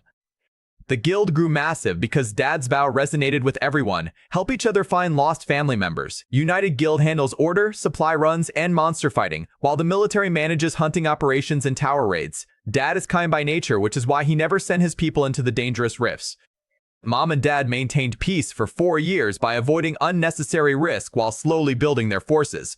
Then, a few months ago, Tiger Roar Guild from Shelter 4 established a branch here, and everything went to hell. Non-stop conflicts, big and small, grinding against United Guild constantly. Our make asks the obvious question. If the military is allied with the shelter, why don't they stop the fighting? Mom explains that the enemies outside keep growing stronger, and the military can no longer handle threats alone. Tiger Roar was built specifically to conquer the towers, and their power is so overwhelming the military has no choice but to depend on them. Tower raid intelligence is too valuable to ignore, and here's the real problem. Tiger Roar possesses Asars, awakened individuals chosen by the Tower God. The Tower Gods are essentially the Tower Lords, and to humans, their power is basically divine. Pass their trials, become an Isar, and receive God-given power. Outside the towers, Isars are called messengers of God. Inside, they're guardians. Tiger Roar has multiple SRs, each harboring absurd levels of power, which is how they absorbed every neighboring guild by force. Dad's United Guild is beloved by locals, but has never conquered a single tower. They're the only guild in the alliance without an SR. Armic processes this and realizes the situation is genuinely dire, but something bugs him. If people love United Guild so much, why does the organization look and operate like a Yakuza family? Mom laughs and says that's just her personal touch. She's a fan of gangster culture, and the guild she helped build carries that aesthetic. This woman awakened divine prophecy powers and used them to help her husband build a crime family-themed humanitarian organization. Absolute queen behavior. She tells our boy not to stress about it as long as everyone's happy. Who cares about optics? Then she pushes him toward the bathroom, telling him to shower and rest. They'll talk more tomorrow, and if he needs someone to scrub his back, just call her. Armic politely declines that offer at maximum speed. After Mom leaves, he stands alone in his room, but his mind won't shut off. He activates his Abyss-enhanced perception and sends a wave of energy outward to confirm Mom is truly gone. She is. Earlier, he agreed to stay home because he didn't realize how serious the situation was. But now that he knows Tiger Roar has military backing and his dad is walking into a potential trap, staying put isn't an option. He rips open the window, launches himself into the night sky, and vanishes. At that exact moment, Mom catches a glimpse of his figure from inside the house. A complicated expression crosses her face. She sighs that they told him to rest, but he just won't listen. Same troublemaker he was as a kid. Our Mac reaches higher ground to track Dad's group. The area outside the central zone is pitch black, making Dad's team easy to spot. But then his vision doubles and his head spins with dizziness. This makes no sense. Since the Abyss fragment enhanced his body, he can't even catch a cold. Dizziness is impossible. Then he hears it, a familiar voice whispering that the seed of the Abyss cannot escape. He whips around searching for the cloaked man but can't detect a single trace. The guy's presence is completely erased. Fury spikes through our boy. That psychopath followed him to Shelter 6. Another wave of dizziness hits and the voice returns, saying his soul has been locked. Anything marked cannot hide. Then the cloaked man's head materializes directly on Armi's shoulder like the world's worst jump scare. Our boy swings his fist and scatters the head, but his punch passes straight through. It's not a real body, it's a projection. The cloaked man's laughter echoes as he declares the soul mark is permanent and inescapable. Our Mac examines it more closely and realizes this head is basically a looping code, a cursed recording that repeats the same few phrases and that annoying expression on a cycle. His shouting draws attention from people below, who yell up asking if he's planning to jump off the building. Their flashlights blast him in the face, and the projection vanishes. Interesting. He runs a mental experiment. Standing under a street lamp, he keeps his arm in light, then moves it into shadow for 7 seconds. The cursed head reappears right on cue. He confirms his theory. The soul mark activates in darkness and deactivates in light. The cloaked man planted it on him earlier, probably during their fight, and the reason he didn't notice at home was because of sunlight and indoor lighting. This is a tracking device. The cloaked man can locate him at any time through this mark, which means an attack could come at any moment. Our boy files this under deal with later and refocuses. Find Dad first. Handle the haunted face situation second. He catches up to Dad's location.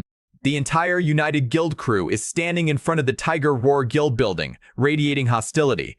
Our Mac doesn't join them. He hides behind a pillar to observe how Dad handles negotiations. He genuinely wants to see his father's approach. Dad once taught him that violence is always the last resort. But what happens next makes that lesson look like ancient history. 2 guild members near the front can barely contain their excitement. Dad assumes a sword-drawing stance, and his aura shifts into something terrifying. His guild members mention that last time, Dad left a nearly 20-meter scar on an opponent.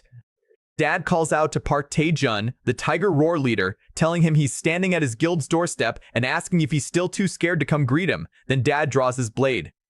Our Mac feels a wave of terrifying power radiate from the sword the instant it leaves its sheath, and a blade aura screams forward and slices the entire Tiger Roar building diagonally in half. Rubble explodes everywhere. The whole structure splits like someone ran a lightsaber through a block of cheese.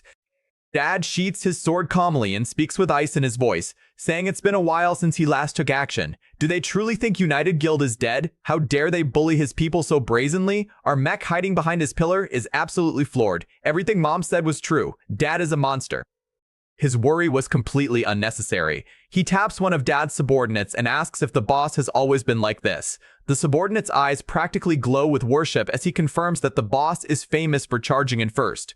Our boy mentions that Dad always told him violence is the last resort. The subordinate laughs. That was the old philosophy, back when Dad still believed the military could solve problems. After years of constant conflicts with Tiger Roar, Dad developed a new philosophy: solve problems with fists first, because if you can't win the fight, talking is useless. Beat them, then negotiate. This is the way. Armik processes this while glancing at his dad's silhouette ahead. Then he thinks about the monk from earlier. Supposedly powerful people keep a low profile, right? But Dad is out here bisecting buildings for fun. Maybe the monk is also out there acting reckless and our boy just got fooled by the costume. He clearly doesn't understand this world yet. Meanwhile, across the city, the monk has removed his blindfold on a rooftop. A green gleam flashes across his eyes, his skill, the auspicious eye, activated. He's staring at a scene below where military helicopters are hauling away a monster corpse. It's the torn-apart level 90 boss that our mech demolished during the day. No burn marks from heavy weapons, no scars from conventional attacks, just ripped apart by raw power. The monk covers his eyes again and sighs that this world has far too many powerful individuals. They need to be more cautious than ever. Back at the scene, white smoke still rises from the building Dad just filleted. United Guild waits for Tiger Roar's leader to emerge. Eventually, a group walks out from inside, and the man at the front is cursing furiously, calling Dad a bastard. Park Tae-jun spits that Dad thinks the situation is the same as when the shelter was first built. Dad fires back that the situation definitely changed, especially since annoying people like him showed up. He lifts his blade slightly and says he should have killed Park Tae-jun back then to eliminate future problems. Park Tae-jun doesn't flinch at the provocation. He asks why Dad doesn't do it now. Is he afraid? Veins bulge across Dad's face. He unsheaths his sword and lightning crackles across the blade. Park Tae-jun is internally terrified but needs to keep pushing. He's screaming in his own head for his backup to hurry up, wondering if Dad's rage isn't enough yet. So he insults Dad again, calling him a coward who can't even draw his sword properly. Challenges him to strike, calls him too weak to carry Tiger Roar shoes. That does it. Dad grips his sword and charges. Park Tae-jun instantly deploys his shield and summons God-given power, barely blocking the strike. And in that exact instant, both Park Tae-jun and a shadowy figure share the same thought. He finally took the bait. A man steps out from behind the chaos. Level 63 assassin, military. He tells everyone to freeze, claiming Dad incited conflict within the shelter. The United Guild members are shocked. Military personnel cooperating openly with Tiger Roar? This was the trap all along. Our meek watches from his hiding spot and scans the building above. He senses dozens of people lying in ambush inside. Dad is definitely getting played tonight. The assassin recites Article 15 of the shelter safety law. Dueling within the shelter is prohibited. Violations carry imprisonment of 15 days minimum. Severe cases carry the death penalty. He asks if Dad will comply. Dad's blood is boiling, but he sees the full picture now. Provoke him into attacking. Catch him on camera. Use the law to arrest him. This isn't even a trap, it's a top-tier conspiracy executed in broad moonlight, and once he's locked up, they can extend his sentence forever or arrange an accident. Tiger Roar seizes his territory, his assets, and his family gets caught in the crossfire. The military has abandoned United Guild entirely. Dad plays it cool. He laughs and tells the assassin there must be a misunderstanding. There's no conflict here at all. As a supporter of United Guild, he can't admit to crimes without evidence. The assassin grins and points at the 20-meter sword scar running through the building. Dad fired that slash 5 minutes ago. Dad doesn't miss a beat. He claims he was testing the structural integrity of the building. If it's dangerous, he needs to notify his good friend to repair it promptly. The audacity of this man. The assassin steps forward, dropping all pretense. He says coldly that this place isn't decided by Dad anymore. If he says it's evidence, it's evidence. Then over 100 hunters materialize inside the building with guns aimed directly at United Guild. The assassin smiles and declares that from the moment Dad set foot here, he already lost. Dad calculates instantly. He can survive the gunfire. His subordinates cannot. His men are screaming at him not to surrender. They'd rather die fighting. But Dad tells them to stay calm because they're also within firing range. This is a standoff, not a slaughter yet. The assassin taunts him, asking if he wants to gamble his brother's lives. Dad's blade unsheath again. He's done talking. But instead of targeting the assassin, he locks onto Park Tae-jun. If he takes the Tiger Roar leader hostage, they can break out of this. He charges. Park Tae-jun activates his sword shield, a specialized defensive skill that only blocks sword-type attacks but performs beyond its level against blades specifically. He tested it himself and confirmed it can block a full-force strike from a level 69 warrior. Dad is level 65. Park Tae-jun is already imagining the satisfying crunch of Dad's sword shattering against his shield. He screams at Dad to try and break it if he can. The assassin presses one final time, demanding Dad surrender or face imprisonment alongside every last one of his companions. Dad's expression turns grim. He doesn't want to drag his brothers down. After a long, agonizing pause, he hands his blade to the enemy. The guild members erupt in shock.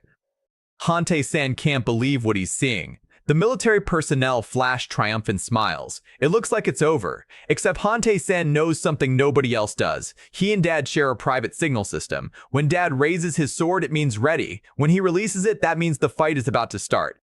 Dad just dropped the blade on the ground. The signal is live. Hante-san erupts with a terrifying aura, magical power spiraling through his body like a reactor going critical. Nobody else in the room understands what's happening because nobody else knows about their system. The element of surprise is everything. 1 second of carelessness from the enemy is all they need. Park Tae-jun stares, confused, wondering why Dad's blade disappeared. He doesn't have time to figure it out because Dad's body is already rocketing toward him at full speed. Park Tae-jun maxes out his shield energy in pure panic. He's confident this shield held against level 69. A level 65 warrior can't touch him. Dad's hand flickers and the sword's phantom reappears in his grip. He tells Park Tae-jun that since he's so confident in that shield, he'll put it to the test. Park Tae-jun doesn't waver. And from behind, Hante-san unleashes every ounce of accumulated magical power he's been charging. Hante-san lifts the rubble off the ground with his magic, floating chunks of stone and debris into the air, and wraps them around Dad's sword tip like a concrete boxing glove. Because here's the genius of this play. Park Tae-jun's sword shield only blocks sword-type attacks. It's hyper-specialized, it's beautiful against blades, and it's completely useless against a sword disguised as a hammer. Dad swings. The strike connects with Park Tae-jun's shield and shatters it like a dinner plate hitting concrete.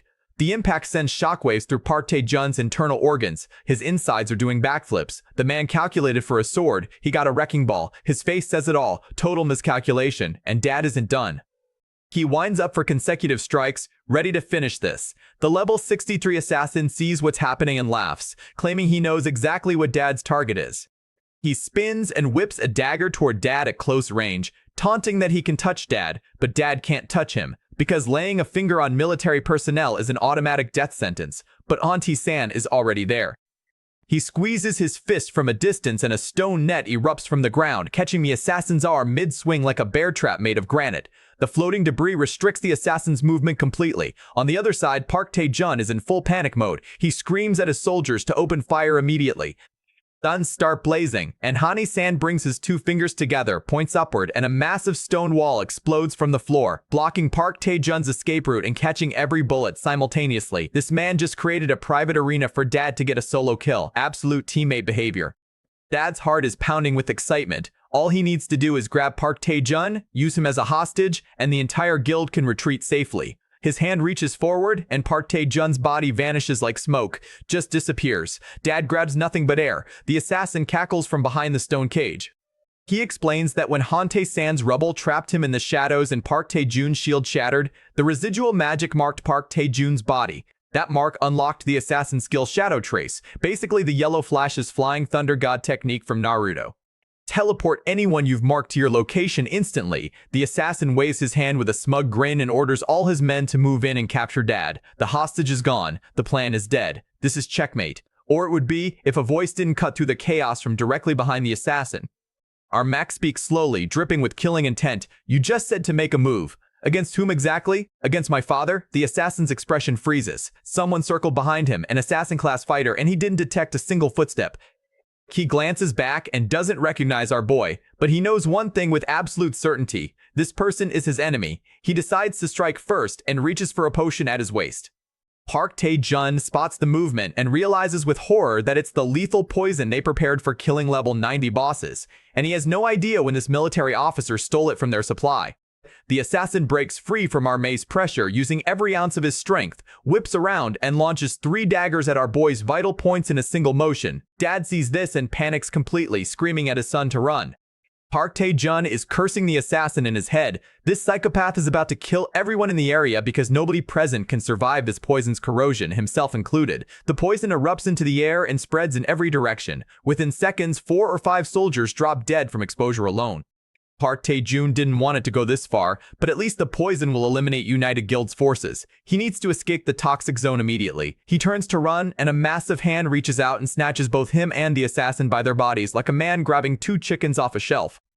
Our make holds them both in the air, completely immobilized. Park Tae-jun is losing his mind. How is this guy still moving? This is lethal poison designed to kill level 90 bosses. The assassin's face turns white.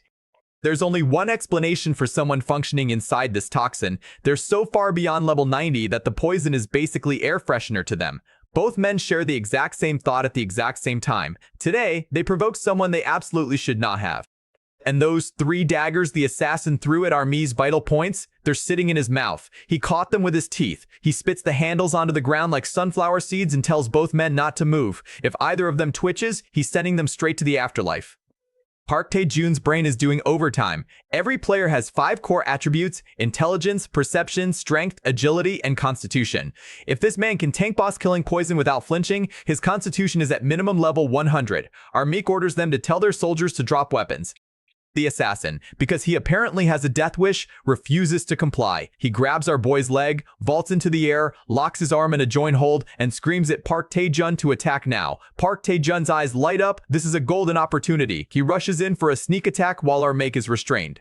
But from our boy's perspective, Park Tae-jun is moving in slow motion, like watching a toddler try to throw a punch. In the next second, our mech erupts with rage and hurls both men off his body. 2 figures rocket past Dad like human missiles and slam into the wall behind him with a thunderous crash that sends dust clouds billowing across the room. Both of them are barely conscious after one throw. Dad's jaw drops. His son just ragdolled 2 experts in under a second. The assassin's body starts fading, shadow movement. Armik snorts. Parlor tricks. The assassin activates Shadow Shield and appears directly behind our boy. Completely confident this is undodgeable, he thrusts his blade forward and it stops. The edge presses against Armee's skin and cannot penetrate at all. The assassin's eyes go wide. This is physically impossible. Even worse, the blade is stuck. No matter how hard he pulls, it won't come free. Armek spins around and throws a punch. The assassin dodges backward, but the wind from the fist alone grazes his face and his nose starts bleeding. A punch that didn't even connect just drew blood from the air pressure. The assassin has one thought: run. He doesn't get the chance. Armek appears in front of him instantaneously, locks eyes with him, puts one hand on his head, and pushes down. The assassin's final conscious thought is that this person's speed is beyond anything he's ever witnessed. Fight over.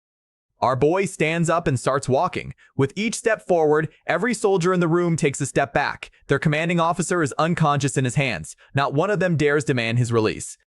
One soldier considers stepping forward, and the soldiers behind him shake their heads so violently they might give themselves whiplash. Our mech speaks with his back to his father. He tells Dad to handle the other guy. Once they're done, let's go home. Dad's mouth twitches. If his son hadn't shown up tonight, this whole group would have been in serious danger. The next day, Dad finishes interrogating Park Tae-jun and the assassin. No useful information extracted, but it doesn't matter. They now know Tiger Roar Guild's stance. Vigilance is mandatory from this point forward. But Dad has something more pressing on his mind. He wants to know what his son has been through. All 3 people in the room, Dad, Mom, and Han-san, are staring at our mech expectantly. 5 years, and the kid came back capable of single-handedly dismantling military officers and guild leaders barehanded. The explanation better be good, so our boy tells them everything. The abyss, the towers, the 500 years of hunting monsters in a dimension where time moves 100 times slower than Earth, the summoner who accidentally teleported him back. Dad strokes his chin. 16 known towers exist, but none match the description. This tower isn't in any file, meaning our mech got transported to one the world doesn't even know about. Ante-san suggests that if the tower is near Shelter 6, they should prioritize clearing it. Dad sighs and says he's just grateful his son came back alive. Auntie San laughs and points out that grateful is an understatement. The kid is 1,000,000 times stronger than everyone else. If it were him, he'd wake up laughing in his dreams every night. Mom touches our boy's hand and says none of what happened matters. All that matters is he's home safe. After everyone settles down, Army quietly observes his parents' hands. Both are covered in battle scars. Mom's hands, Dad's hands, just like his own. These two didn't spend 5 years sitting around. They fought, bled, and survived just like he did. He makes a silent vow he will never leave them again. He will use everything he has to restore this family to what it once was. Then the lights go out. The instant darkness hits, our Mi's mind wavers. He knows what's coming. Sure enough, the cloaked man's face materializes right beside him, repeating the same soul mark script about not letting the seed of the abyss escape. But this time, something is different. The cloaked man speaks words that aren't part of the loop. He says, "I finally found you." This isn't a recording anymore. He's regained self-awareness. The cloaked figure appears behind our mech in full form, greeting him like an old friend. Our boy tries to determine whether this is an illusion or physical. He can't sense any presence, so he assumes it's still fake and plans to deal with it later. Bad call. The cloaked man extends both hands, covers Arme's eyes, and tells him he'll taste the price of arrogance. When the hands pull away, our boy's eyes are engulfed in black mist. He's completely blind. The mist spreads across his entire body, and everyone in the room can see it.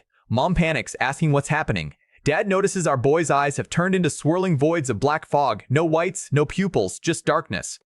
Mom immediately activates her purification ability to remove the effect, but the system returns a message: your target is not affected by any curse. This skill is ineffective. The mist is clearly abnormal, but the system says nothing is wrong. Our Mi curses himself for being careless. His vision is gone, but his perception still works. He locks onto the cloaked man's position, launches forward, and grabs his throat. Everyone else in the room only sees him swinging at empty air. The cloaked man laughs, daring our Meg to strangle him. Dad is frantic, asking if there's an enemy nearby. He can't see anything. Mom can't either. Our Meek ignores their questions and glares through blind eyes, demanding to know why this coward won't stop stalking him. The cloaked man takes offense to the word coward and finally introduces himself properly. He is Pharrell, God of Darkness, from the noble Acer clan. The reason he's been hunting our mech is because the black crystals absorbed in the abyss are actually divine power that the Acer clan left there. Our mech has been absorbing a god's domain of darkness for 500 years without knowing it. The messengers of God, the SRs, have been monitoring him this whole time, and since he left the abyss without authorization, they're now converging on his location. Pharrell demands our mech return to the abyss immediately. Our boy laughs coldly. He reminds this so-called god that he already beat him once. What makes him think a handful of messengers can do better? If they push him too far, he'll kill gods and messengers alike. Pharrell warns him not to get cocky. The other SRs far surpass his current strength, and our mech underestimates them severely. He could even reclaim our boy's power without effort. The surprising part is that this arrogant deity is actually admitting he's weaker than the SRs. He claims everything he's doing is for our Mi's benefit, and when the blood rain begins to fall on this land, our boy will regret everything. The words give our Mi pause.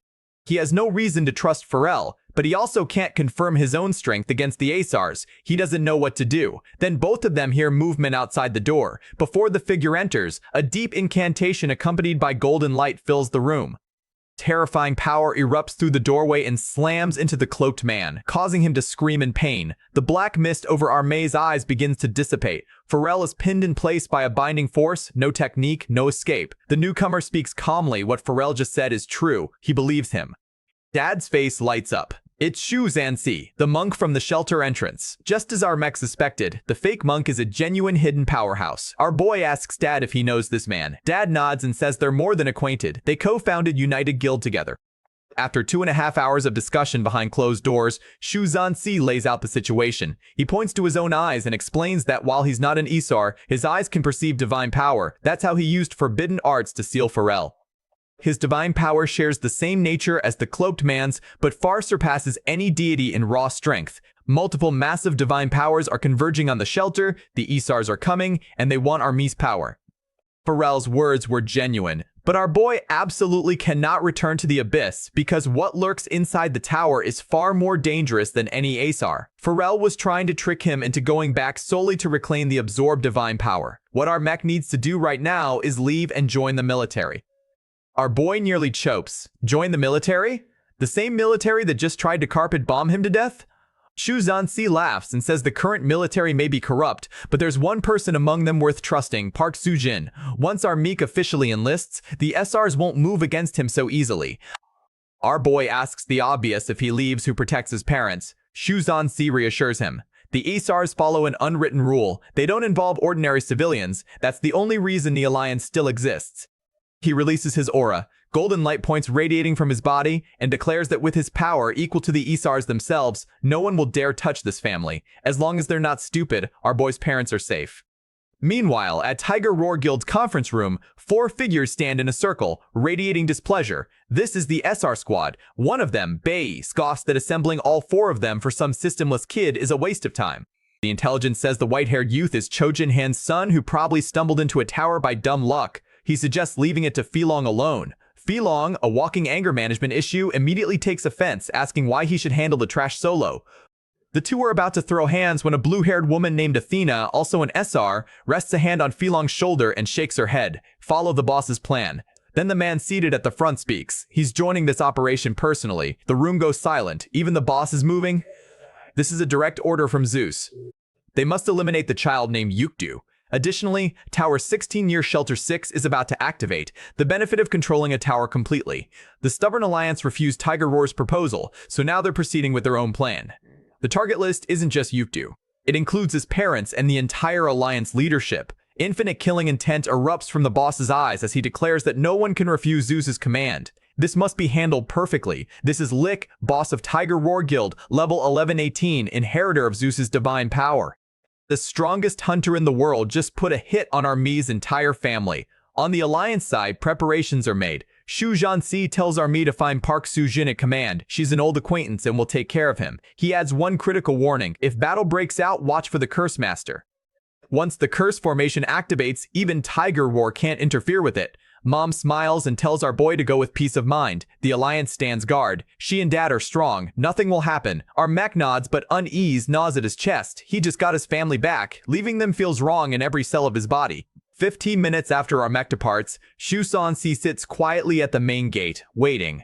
The leaves in the courtyard begin moving without wind. The calm before the storm. He senses it immediately. Massive divine power and killing intent spreading through the compound. They're here.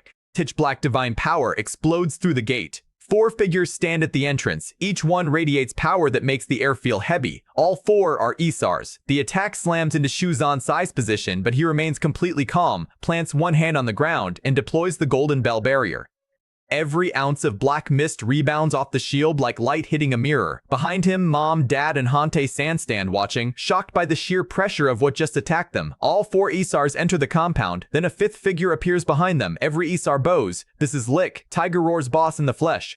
Shu Zhansi's expression tightens. If even Lick has come personally, this situation is catastrophic. Lick orders Bei to begin. Bei waves his hand, and black energy rushes forward, transforming into demon-like spectral faces that sweep across the compound. Dad realizes with horror that the specters had detected every alliance member's position, including the stealth units. No one can hide. He activates his eye of detection and nearly drops his sword. Every single enemy has surpassed level 100. The alliance's combat forces range from 60 to 75. The gap isn't just significant, it's suicidal. Shu Zhansi addresses the Asars with forced calm, asking what brings them here so late. Bei turns to Lick and reports that according to the Spectre's scan, the target isn't present. Lick steps forward and drops the act, demanding to know where Yukdu is. Shu Zhansi plays dumb. Filong loses his patience immediately, threatening to kill everyone if the monk doesn't talk. Shu Zhansi's good temperament finally cracks. He says Filong clearly lacks proper upbringing and offers to educate him personally. Filong grins. Perfect. He's always hated monks acting superior. Mom has already activated her barrier. Black-green smoke engulfs every enemy in range. Her curse skill, designed to weaken opponents. The Isars glance at their system, notifications with casual amusement, seemingly unbothered. Filong charges at the monk, arriving in a blink with an arrogant smile, declaring he can crush the entire alliance alone. Shu Zhansi catches Filong's incoming fist with one open palm. The Ezar's eyes bulge with disbelief. The monk smiles and tells him he clearly doesn't understand the alliance. Then Filong checks his status and discovers his level has plummeted from 100 to 70, a 30 level drop. Mom's curse doesn't just debuff, it devastates. Within the curse zone, every enemy loses levels equal to 50% of the caster's level. Every Tiger Roar member present just got nerfed into the ground. Shu Zhansi chuckles coldly, saying losing a few levels shouldn't be a big deal, right? Then he presses his palm onto Filong's collarbone and launches him across the compound like a human cannonball without giving him a chance to retaliate. But Lick shows zero concern. In fact, he laughs. His expression turns wild as he says things just got interesting. He signals to Athena it's time for her performance. Athena waves her palm, magical power coalescing in her hand. Full-scale war erupts. Eek's real play becomes clear. He wants to see if Yukdu will rush back when he learns his family is under attack. A wave of dust sweeps across the battlefield and teleportation power wraps around Dad and Shu Zhansi. When their eyes open, they're somewhere else entirely. Athena's arena, a pocket dimension specifically designed for dueling. Shu Zhansai's face goes grim. This is terrible. Back at United Guild headquarters, Lick stands alone among the remaining guild members, savoring the moment. He says it's been too long since he faced worthy opponents, and that waiting for Yukdu to fall into the trap is actually entertaining. The guild members curse at him, demanding to know what he did to their boss. Lick glances at them like ants and announces that their time has come. Meanwhile, Armei has located Park Soo-jin's position. He drops from the sky and lands in front of her squad. Park Soo-jin stares in complete shock. The mysterious hunter from the drone footage is standing right in front of her. Our boy pulls out his parents' photo, compares it to the blonde woman, and confirms her identity. He raises both hands to show he's not hostile and tells her he's from the Alliance and needs military protection. Park Soo-jin waves her soldiers down. This person isn't a threat. She already has his basic information. Choi Yukdu disappeared 5 years ago, returned triumphantly 5 years later. But she has questions. A lot of them. Inside the arena, the duel begins. Athena slams her staff into the ground and begins summoning divine judgment. The staff glows red, light shoots skyward, and coalesces into an actual angel hovering above the battlefield. Dad stares. Is this the power of the gods? A blue barrier materializes beneath the angel, forming the combat space. The rules are simple. Each side sends 5 warriors. First to 3 victories wins the blessing of Olympus. The losing side gets burned to death by divine light. Filong glares across the arena with vicious eyes, promising they'll all burn. Mom's heart sinks. The power gap is enormous. The situation happened too suddenly for her prophecy to work, and they're outnumbered in terms of quality. Dad notices something odd. It's supposed to be 5 versus 5, but their side only has 4 people present. Athena tells him not to worry. 5 warriors were promised, and 5 will appear. The remaining 2 fighters are still on their way. They'll be late, but they won't be absent, and they are the protagonists of this decisive battle. Filong can barely contain himself. He demands someone step up to die first. Dad eyes him across the arena, already itching to teach this punk a lesson. But Shu Zhansi steps in front of him. He says this entire situation happened because his judgment was lacking, so he must take responsibility for winning the first match. Dad pats his shoulder and tells him not to carry the burden alone. Unexpected things happen. There's nothing he could have done. Just being here is enough. Mom's curse already lowered the enemy's levels, so in a one-on-one fight, they still have a real chance. Even Hante-san agrees. They only need 3 wins. He believes in the boss's strength. But Shu Zhansi shakes his head with a grim expression. He tells them something they don't know yet. Filong is Tiger Roar's fiercest combatant. Fighting above his level is as natural to him as breathing. After becoming a messenger of God, he used overwhelmingly powerful divine skills to single-handedly defeat an entire guild that had 3 top 5 ranked members, and he didn't even take serious injuries. This battle is best fought by the monk because he has a strategy to win. He steps onto the battlefield without looking back and tells them to leave the first match to him with absolute confidence. Athena announces the start from above. The instant the match begins, a terrifying aura erupts from Filong's body. Charges at Shu Zhansi at blinding speed, screaming at the monk to spare him the nonsense and block his punch. The monk blocks everything. No matter how fast or how hard Filong swings, he can't reach a single vital point. Dad and the others can barely track the fighter's movements. Both are moving at speeds that blur the eye. Filong seems thrilled rather than frustrated. He declares those attacks were just appetizers and tells the monk to use his full power. The moment the words leave his mouth, Shu Zhansi catches his fist clean. Dad gets excited. The monk's speed clearly surpasses Filong's, and the first round looks locked. But then, a sinister, terrifying aura explodes from Filong's body. His face shows zero concern about his fist being caught. Shu Zhansi's expression changes drastically. Something is very wrong. Filong's combat power just spiked out of nowhere. The monk swings his palm for damage and immediately retreats over 10 meters, creating maximum distance. Even Athena and Bai outside the arena admire the monk's caution. Attacking and immediately disengaging shows razor-sharp survival instincts. But on Shu Zhansi's side, the hand he used to strike Filong has already taken backlash damage. Filong laughs maniacally, extends his hand, and asks how his Cadmus's fang tastes. The monk's face goes white. Cadmus is Filong's pet serpent, a creature that possesses his body and fights alongside him. Every hit Filong takes is also a bite. Filong grins and invites the monk to attack as much as he wants, because Filong is having the time of his life and doesn't want this to end quickly. He vanishes from his position and closes the distance in a blink, swinging at the monk's face. Shu Zhansi has no choice but to dodge because a literal serpent is coiled around Filong's arm and its bite speed is terrifyingly fast. One wrong move and those fangs are sinking into flesh. After just a few exchanges, the monk notices the serpent is getting faster. Its bite force is increasing. This thing is leveling up mid-fight like a From Software boss entering Phase 2. Shu Shanxi snaps his eyes wide open and slams his fist directly onto the serpent's head, but that was the bait. While the monk focused on the snake, Filong's body moved like a phantom and drilled a punch into him that sends him skidding backward. Only now does the monk get a second to breathe and realize the horrible truth. The serpent didn't get faster, he got slower, he's been poisoned, his overall attributes are tanking in real time. The poison dragon's fang doesn't just hurt. It enhances Filong's strength and restores his health by absorbing blood from whoever it bites. This man's pet is basically a vampiric steroid dispenser wrapped around his forearm. Filong is dripping with arrogance, telling the monk that lasting this long as a bald fraud is already impressive. Dad scans Filong's condition and realizes the gap is only going to widen from here. Filong lands a vicious kick on the monk's shoulder, then follows with a barrage of punches while mocking him about how the dragon poison feels spreading through his body. Shu Shanxi can't counterattack. He's eating shots and chanting sutras under his breath. Filong hears the muttering and nearly dies laughing. You're really praying right now? You think Buddha is going to teleport down here and save you? But Athena and Bai outside the arena notice something the brawler doesn't. Golden divine power is actually enveloping the monk's body. He's not an Isar. He shouldn't have access to this. Yet there it is. Golden light coating him like sacred armor. Filong is too busy throwing hands to notice. Shu Shanxi brings his palms together and begins a full summoning chant. All dharmas return to one. The dharma form is forged within the Vajra precepts. Heed my summons.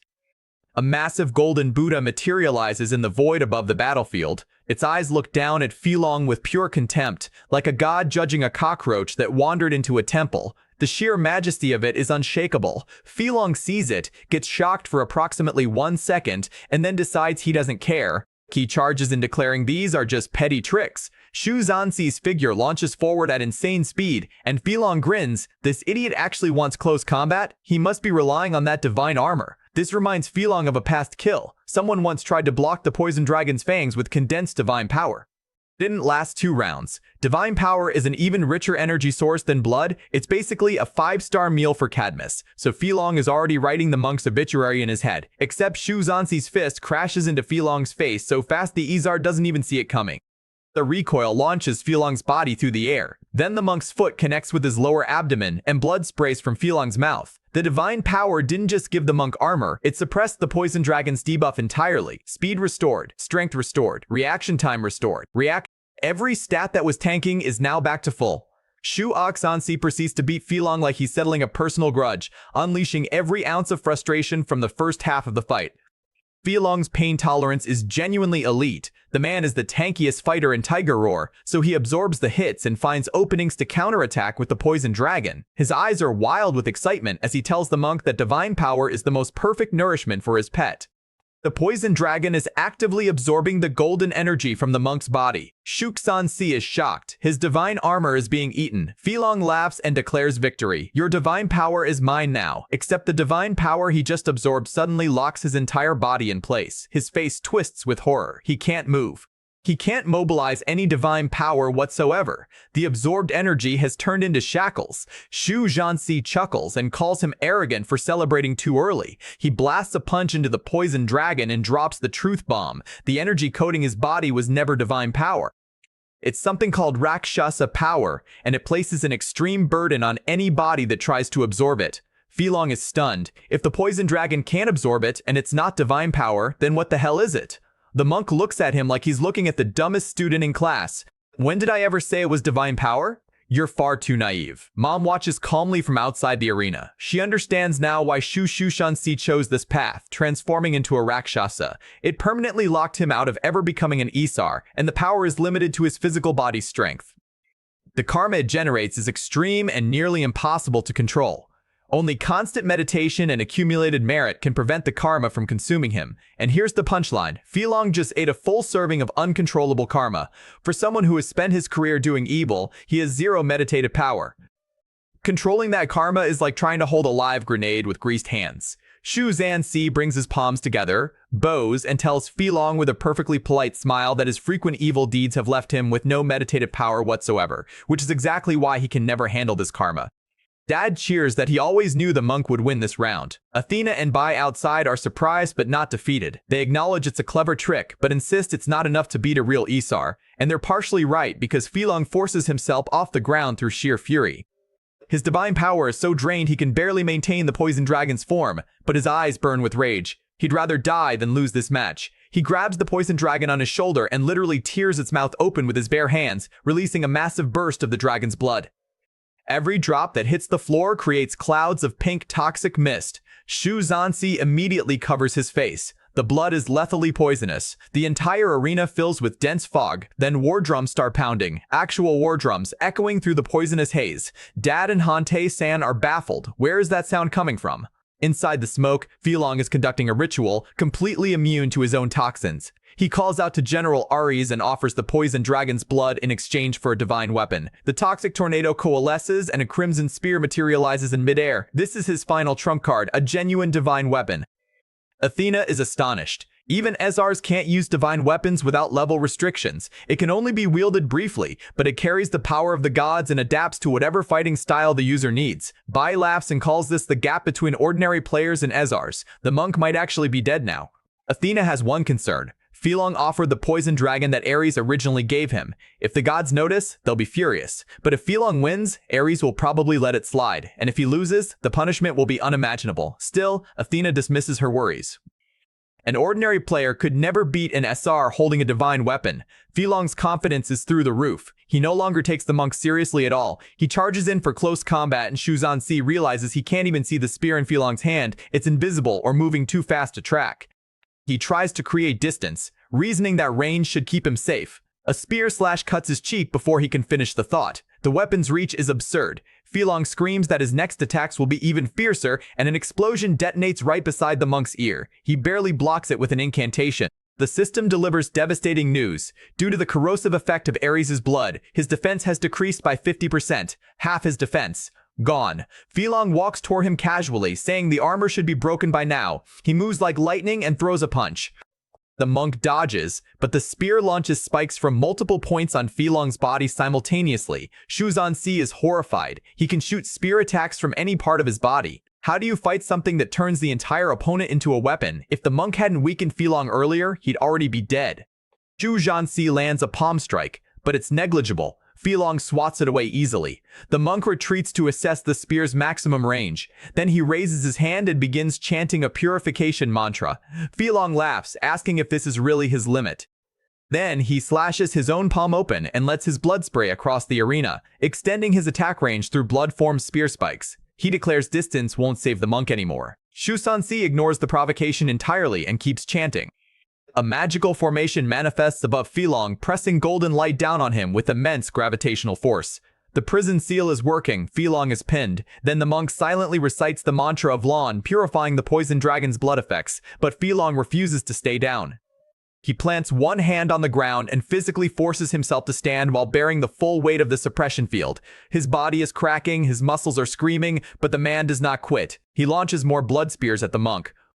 Dad tries to shout a warning from outside the arena, and Athena's phantom appears before him instantly, radiating divine light. She says interfering earns punishment and drops a golden flame on Dad that forces him to his knees. Mom rushes to heal him. The flame alone was enough to drop him. Athena only reduced one measly health point. Dad is humiliated. Just the residual heat of divine punishment was enough to floor him. Then Hanti-san erupts in anger because when Dad interfered, he got punished. But when Athena on Tiger War's side leaked combat intel moments earlier, the divine arbiter only gave her a warning.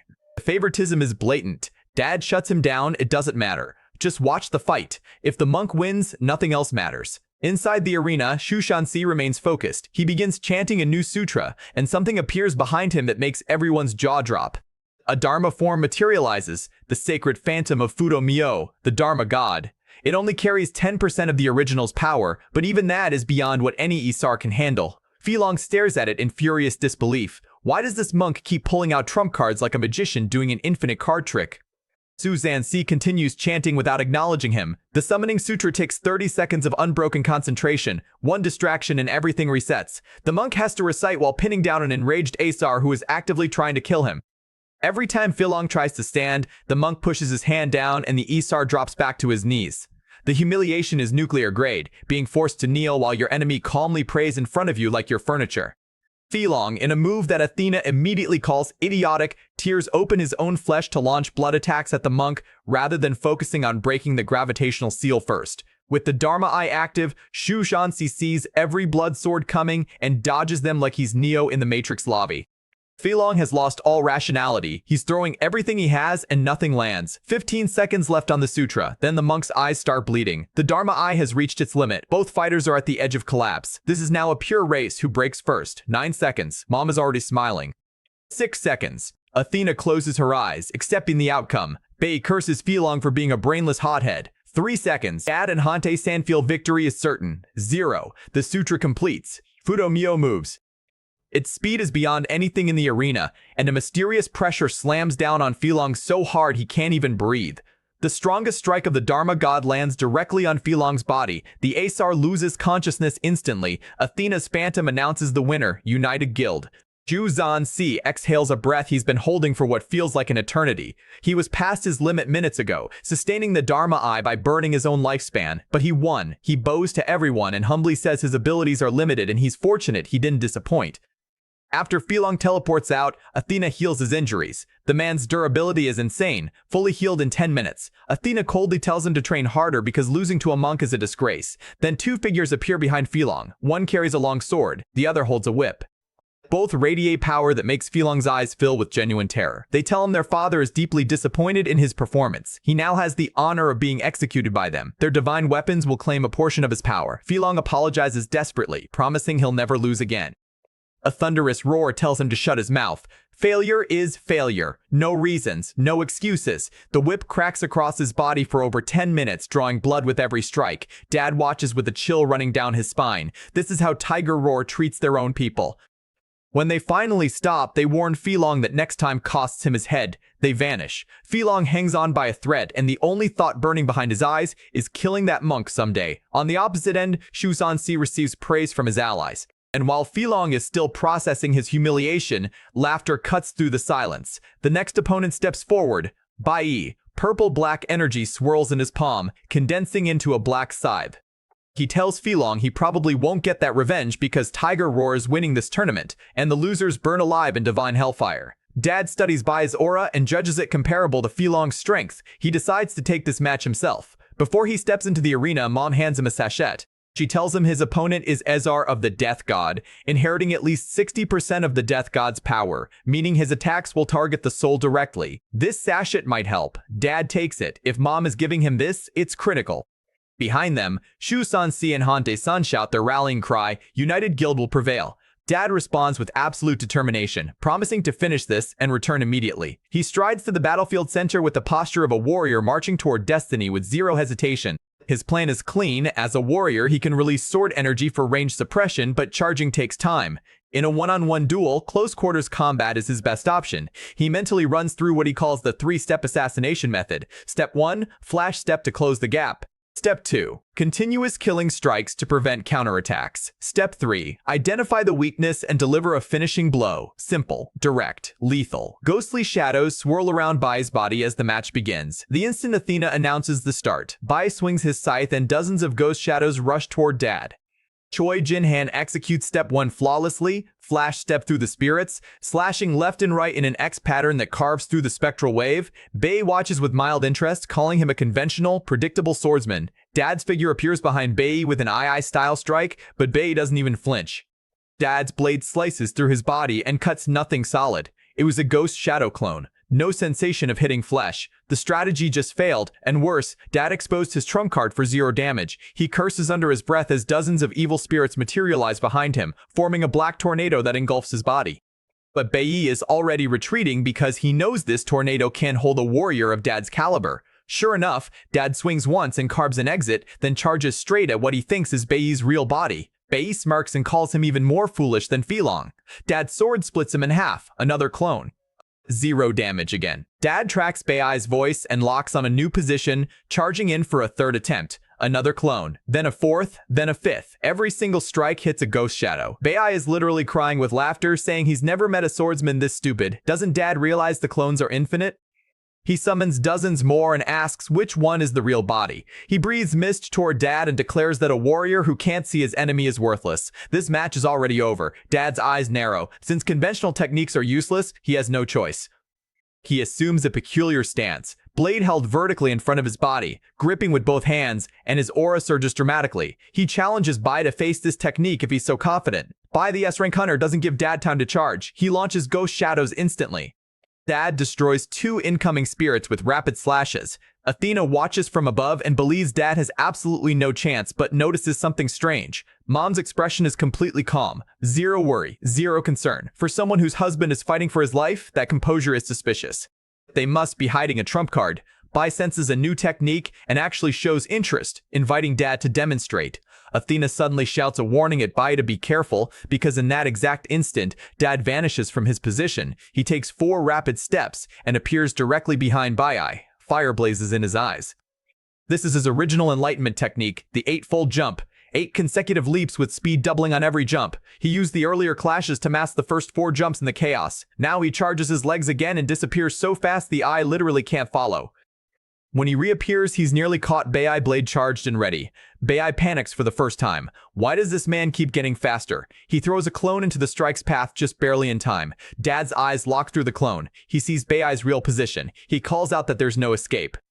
Another blink speed jump puts him directly in Bai's face. This is jump 5. He releases a blade beam. Clone, still a clone, but Dad tracks the real body again and strikes. This time, Bai genuinely panics. If his reflexes were 1 beat slower, he'd have lost his head before Bai can recover. Jump 7 puts Dad at his back. Jump 7 misses too. Bai's reaction speed is genuinely elite. The man dodges by the thinnest margin every single time, but Dad isn't discouraged. He's figured out the formula. At this speed, Bai physically cannot generate ghost shadow clones fast enough to keep up. Speed superiority equals victory. A warrior silhouette materializes behind Dad, his hero inheritance. Athena's expression turns grim. She finally understands how a non-SR became a guild president. This power alone puts him on par with other guild leaders. The towers, according to the most accepted theory, are physical manifestations of human history merging with mythology. Gods represent myth. Heroes represent history, and unlike being chosen by a god, inheriting a hero is a destined encounter. You don't earn it, you're born for it. Athena considers Dad absurdly lucky. Bai smirks and asks if Dad truly believes close combat can beat him. A mortal body can never triumph over the death god's scythe. But here's the thing, despite wielding a literal divine weapon, Bai's personal combat skills are mid at best. Dad can see it. In terms of attack range and coverage, he holds every advantage. Bai swings the scythe downward with maximum force, and the strike exposes a massive opening so obvious it might as well have a neon sign on it. Dad's eyes fill with mockery. Seems no god taught you how to actually use that weapon. In the next instant, Dad's blade pierces straight through Bai's heart. Dad chuckles and tells him he probably planned to dodge with his clone swap technique, but unfortunately, this is jump number 8. The final one, maximum speed, no escape. Hanti-san erupts with joy. That's their leader, securing victory at lightning speed. But Mom's voice cuts through the celebration. She says victory is premature. That strike inflicted 0 damage. On the battlefield, eerie laughter pours from Bai's mouth. He tells Dad that his triumphant expression is genuinely hilarious. Shock hits Dad like cold water. He didn't hit the real body. The clone had no cooldown. Bai laughs and corrects him. He never said he could only swap positions with spirit bodies. Dad assumed that limitation entirely on his own. And while Dad was busy being confused, Bai's hand has already phased into his chest, gripping his heart. One squeeze and Dad is dead. The man can transform into a full ethereal spirit form, dissolving even his physical body. He's basically a ghost wearing a person's suit. Once he marks Dad 4 times, his soul becomes Bai's puppet permanently. Dad senses death approaching and executes a retreat step, barely ripping himself free. But the damage is done. A seal of Hades now sits on his chest. Mark 1. 3 more and his soul belongs to Bai. The situation has completely flipped. Getting close means getting marked. Staying far means Bai's infinite clones control the entire field. Dad's 8-fold jump is on cooldown. His finishing move isn't ready. Bai tells him he acknowledges Dad's talent, but ultimately calls him a nobody, then rushes forward in spirit form. Physical attacks pass right through him. The only thing that works is magical attacks, and Dad is a pure physical fighter. Bai's claws reach for Dad's shoulder. Dad's reflexes catch it, and he retreats, but Bai swings his scythe and lands the second mark on Dad's right shoulder. 2 down. 2 more, and it's over. Bai starts monologuing about Dad's body burning and decaying in hell, his bones crumbling to powder, and chains binding his soul forever. Real motivational stuff. He phases behind Dad and plants the 3rd mark. Dad is drenched in cold sweat. he changes tactics, trying to maintain distance and drain Bai's mana, forcing him out of spirit form. Bai sees through it instantly. He can maintain spirit form for at least 3 more minutes. One touch wins. This next exchange decides everything. Dad channels every ounce of power into his blade. Bai laughs at him for still charging his sword while 3 marks deep. The death god appears behind Dad, reaching for the final mark, but Dad slowly draws his blade. Lightning crackles along the steel with each inch it moves. He remembers the sachet Mom gave him. Thank God for that woman's foresight. This attack will kill Bai. Dad unleashes the 8-fold jump one final time, appears directly in front of the real Bai, and slashes. His blade returns to its sheath. Bai's head separates from his neck, clean throat strike, instant death. Elsewhere, our Mia is sprinting through the night. He's received word that his parents are in danger. He's running harder than he's ever run in his life. Back in the arena, after Dad cuts Bai down, he turns to head back for celebration. But Shu Shanxi senses something wrong. Dark energy is surging, not fading. Massive power erupts from Bai's corpse. Dad spins around and finds terror etched across Bai's own face. The dead man is afraid of what's coming out of him. A skeletal bone hand tears open space itself, and a skeleton demon king crawls through the rift. Hades, the actual underworld lord. He grabs Bai's severed head and calls him pathetic for losing so decisively. Then he crushes the skull like a grape and declares that everyone present will die here. Dad erupts with his remaining strength and charges the demon king. Hanti-san screams at him to stop. In his condition, attacking is suicide. Hades glances at Dad like he's looking at a fly and squeezes his body in one skeletal fist. Helpless. Guild members rush to save their leader, but Athena's phantom blocks every path. She drops her pretense entirely and announces that from this moment, no one may trespass upon the domain of the gods. This arena was never a fair fight. It was a kill box designed specifically for them. The instant Athena finishes speaking, lightning detonates behind her and her body disintegrates. Everyone stares at the sky. A figure is descending. Our mate crashes through the barrier with a weapon in hand, piercing straight through the divine shield.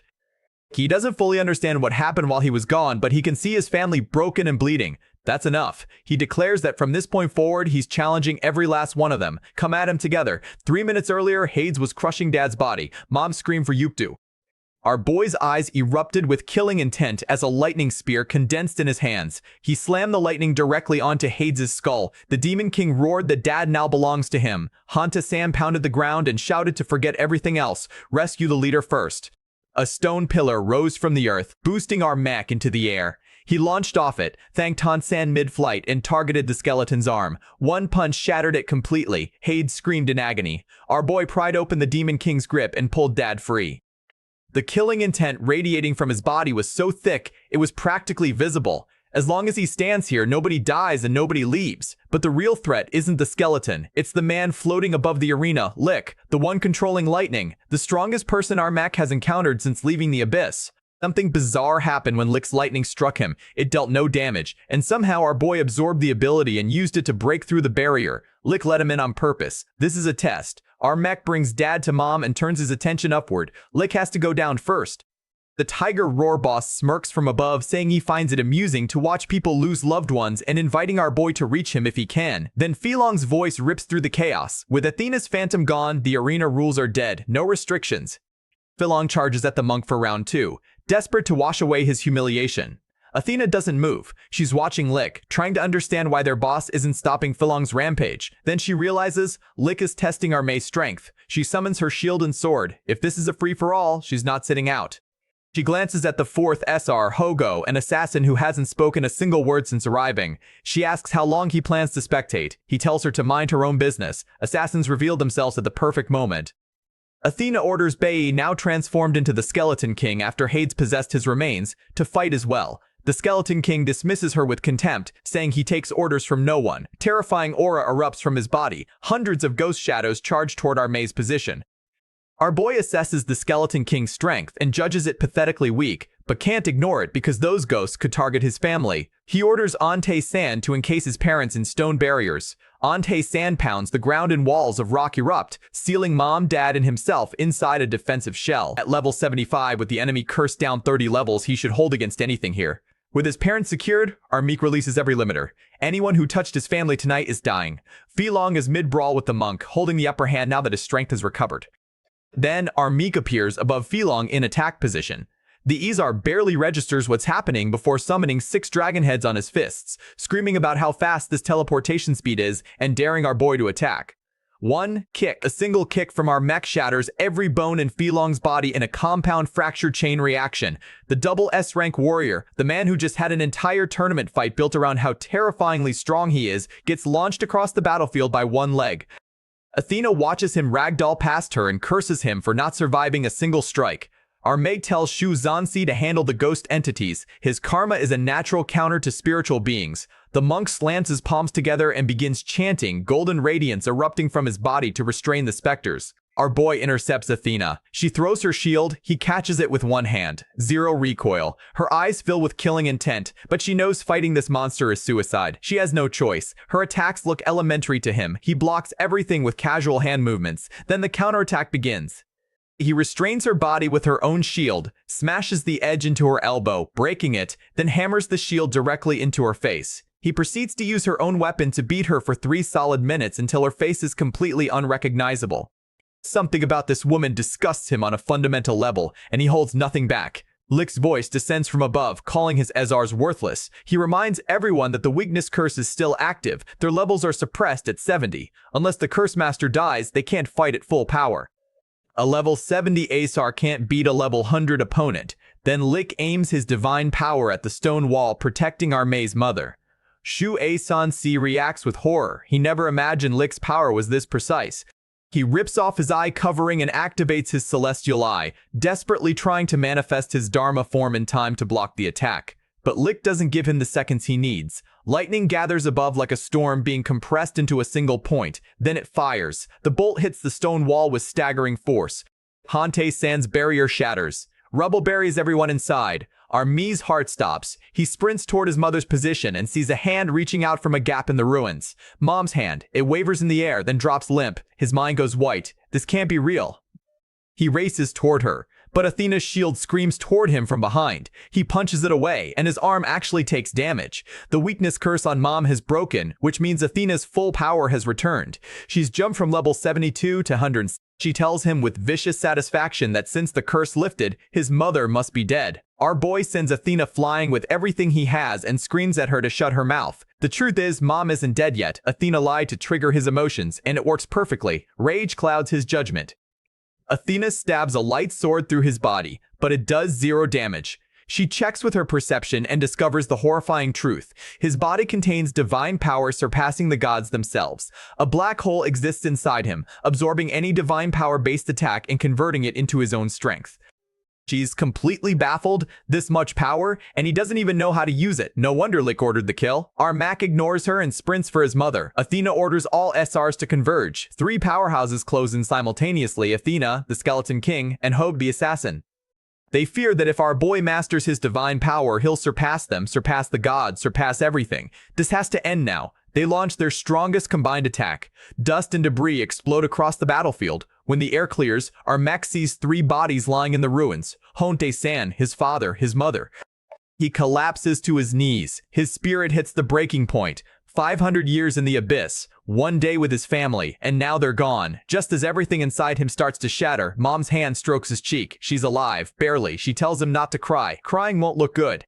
She calls him her child and tells him he must survive. Mom and Dad are going ahead. Tears pour from his eyes. He can't accept this. He spent 5 centuries fighting to get back to them. 1 single day together. That's all the universe gave him. Mom is clinging to the last thread of life. She tells him to stop worrying about them and run. From now on, he walks on his own 2 feet. She'll watch over him from heaven. Behind him, the 3 Isars approach. The assassin Hogue spots what he thinks is the perfect opening. Armik is kneeling, broken, unresponsive. He moves in for the kill. His blade reaches our boy's back, and Armak whips around with eyes so full of fury and killing intent that the assassin's survival instincts nearly shut his body down. Our boy speaks with a voice that sounds like it crawled out of the abyss itself. All of you will die. He's sending every last one of them to join his parents. The assassin almost wets himself. Our mech throws a single punch that shatters the man's divinely forged blade into fragments. The assassin dumps every ounce of divine power into his legs and flees at maximum speed to Athena's side. Even Athena can't believe it. 1 punch destroyed a divine weapon.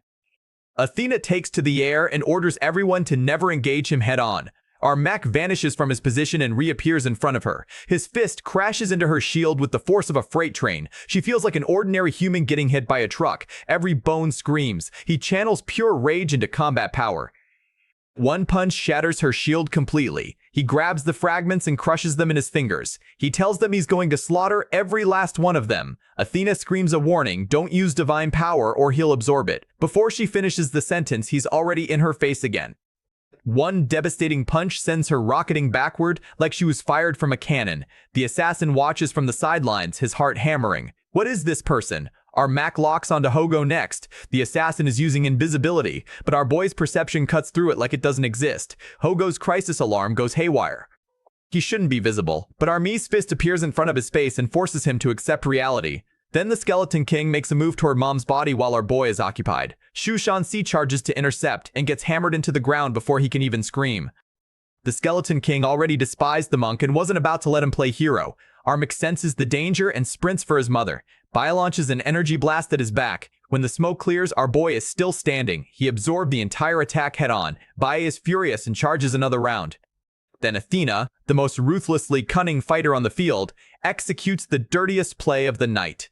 Since divine power can't hurt him, she wraps stones in divine energy and launches them like bullets at his dying mother.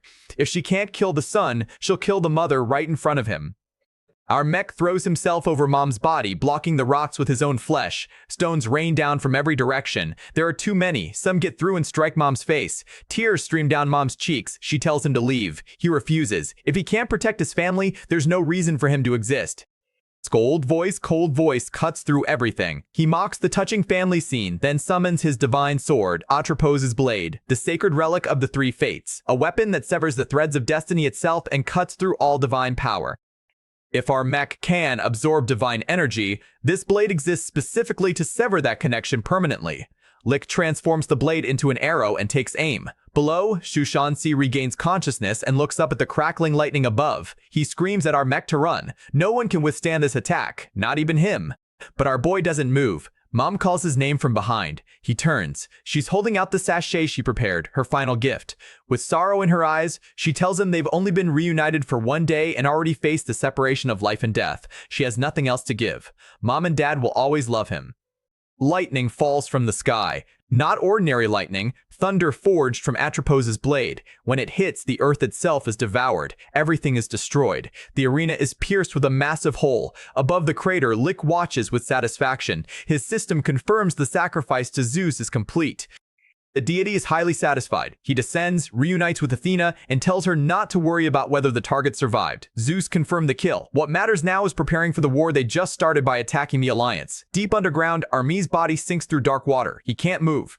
His injuries are catastrophic. Then a figure approaches through the depths. A mysterious hunter with a long sword drags him by the leg through a subterranean tunnel. When our boy's consciousness wavers back, the first thing he remembers is his mother's sorrowful face. His eyes snap open. He watched his parents die in front of him. The hunter ahead tells him he's finally awake, but adds that adults shouldn't cry like children. Our Mac asks who he is and why he saved him. The hunter ignores the question. Our boy clings to one last desperate hope and asks if his parents might still be alive. The hunter stares at him with pure disdain and tells him to accept reality. His parents died because of him. Arme's face goes hollow. He swears vengeance. He'll slaughter every member of Tiger Roar Guild. He turns to leave, but the hunter grabs his arm and tells him to come somewhere first. Our boy tries to shake him off. The hunter won't let go, so he throws a punch, and the man catches it effortlessly. His strength won't manifest. Atropos' blade severed his connection to divine power. Without it, he's just an immortal body with no combat ability. The hunter explains this bluntly, then punches him in the face for swinging at his savior. He tells our Mac that one will reconnect him with his inner divine power, but he needs training to learn how to actually use it, because having god-tier power and getting beaten by a handful of Isars is embarrassing on a cosmic level. He tells our boy to get up and follow. Every second matters. Then, a voice interrupts them. Shu Zanxi emerges from the tunnel. He won't let anyone take our me without revealing who sent them. He failed to protect Mom and Dad, and he refuses to let their son be exploited. He survived by jumping underground when the divine backlash hit, and he recovered Dad's sword from the water. He made a promise to those two, and as long as he breathes, he'll keep it. The hunter sneers, calling him a half-dead monk with a death wish. Shu Zanxi removes his eye covering. He says he has no fear of death. Clinging to life is the real disgrace. The two men reach for their weapons simultaneously. Our May's voice stops them both. He tells Shu Shan-si he's willing to go. He needs revenge, but right now he has nothing. No power, no plan, no options. If someone can restore what he lost, he doesn't care about the cost. He'll accept it. The monk is shocked and heartbroken. How can he say this? How will he face his parents? But after a long pause, he asks if our boy has truly decided. The answer is yes. Shu San-si removes the sword from his back, Dad's hero sword. He tells our Mac to keep it at all times and never discard it. This is the last thing his parents left behind. The instant our boy touches the blade, familiarity rushes through him. Dad's power, Dad's legacy, a weapon passed through generations of heroes with every wielder's record inscribed inside it. Decoding those records requires divine power he currently doesn't have. Dad entrusted this sword to Shu Shan-si specifically for this moment, using Mom's prophecy to ensure it would reach their son when he needed it most. The hunter tells him time's up. Every minute wasted is a minute closer to irreversible loss. Our mech follows him deeper into the tunnel. He entered a strange tower, escaped the abyss, found his parents, and lost them in a single day. He doesn't know where he's headed, he doesn't know what's waiting, but the fury burning inside him has crystallized into something unbreakable, a sword in his hand, a debt written in blood. And a world full of people who are going to pay for every last second of what they took from him. The tunnel stretches deeper than anyone expected. Shu Ixan-si trails behind our Mi and his mysterious savior, gawking at the sheer scale of the underground cavern beneath Shelter 6. He had no idea a space this massive existed down here. The hunter, our boy's so-called guide, is visibly annoyed that the monk tagged along and bluntly asks why he's even here. Shu Zhan-si folds his hands in front of his face with perfect monk composure and says it's obviously to protect the son of his fallen comrade. The hunter points out that he could easily kill the monk and seriously doubts this half-dead bald man could protect anyone from anything. Shu Shan-si agrees completely. He can't, but he's ready to die trying. He remembers our May's mother and her prophecy. She said if everyone followed her instructions, they'd achieve the best outcome. A bitter expression crosses the monk's face. Everything ended worse than it possibly could have. He clenches his fist and declares that from this point on, he's done trusting prophecies. He only trusts his own judgment now. Our Mac watches the monk silently. Something about those words hits different when you just lost both parents in the span of an hour. The hunter turns away and says he's heard enough, but the monk still has to obey him during the meeting with the god. Our boy processes that sentence. Odd. He looks down at the sword Shu Zhan-si gave him, his father's blade, and thinks about his mother's prophecy. Maybe the best result she foresaw wasn't victory. Maybe the best case scenario was simply that her son survived. That realization settles into his chest like a stone. Shu Exan-si mentions that this so-called god is apparently locked inside this very cave and questions whether it truly has divine power or if it's some kind of fraud. The hunter doesn't even look back. He just smiles and says they're almost there, and once they see the god's form, all doubts will vanish. Our mech stares at the guide's back and asks which god he keeps talking about. The hunter glances over his shoulder and says that name shouldn't be spoken carelessly. 3 dark figures approach a gate so massive, it makes the cave look like a cathedral designed for giants. The hunter touches the gate with his hand, closes his eyes, and whispers that he stands before his god with flames in his hand. A faint blue glow pulses from his palm. The connected triangles etched into the stone begin to shift. The gate opens. The hunter holds his hand out to block Shu Zhan-si, telling the monk he stays outside until the god permits entry. The monk puts his hand to his mouth and whispers to our mech to be careful. This cave god possesses extraordinary divine power and might covet what's inside our boy. Our mech nods and says he understands. Then he steps through. The hunter tells him to keep moving. The god of intrigue and flame is waiting. Our boy repeats that title in his head, God of Intrigue and Flame. He doesn't care what god this is. He doesn't care if it tries to recruit him, use him, or absorb him. He's walking in with one plan, dictate his own terms. The hunter pushes the gates open and they descend a massive staircase. Our May's foot touches a thin circle carved into the stone floor, and the sheer scale of what's ahead finally hits him. Shu Zhan-si, standing at the threshold, feels an overwhelming wave of divine energy wash over him and his jaw drops open. Because sitting on a throne at the center of this underground cathedral is a god. An actual, literal god. Our Mi is a tiny speck standing at the base of a throne the size of a skyscraper. He looks up. The creature is enormous, fully consistent with every mythological depiction of deities that humanity ever imagined. And then he sees the face. He's standing before the Norse god Loki. Our boy stares in silence. He notes that the years have clearly not been kind to this deity. Loki looks ancient, worn, and far from the peak of his power. Loki's eyes begin glowing. He says the hero has finally arrived.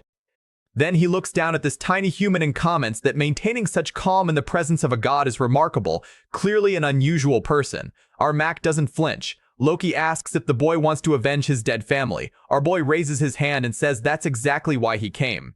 Loki reveals that our Mi's connection to divine power was severed by a sacred artifact, and restoring it will require a price. Our boy says he'll give everything. He asks if those are the words the god of intrigue expected to hear. Loki goes quiet, then he frowns and asks if the boy realizes that everything might not be enough to cover the cost. Our mech doubles down. He says he doesn't just want divine power back, he wants ultimate power, the kind that defeats any enemy. He stands with his arms spread wide, points directly at Loki, and asks if the god can deliver. Loki's expression darkens. He tells this mortal not to get cocky and stretches out a massive hand, asking how a mere human dares speak to a god with such disrespect. He grabs our boy in his fist. Our mech actually smiles while being held in a god's grip.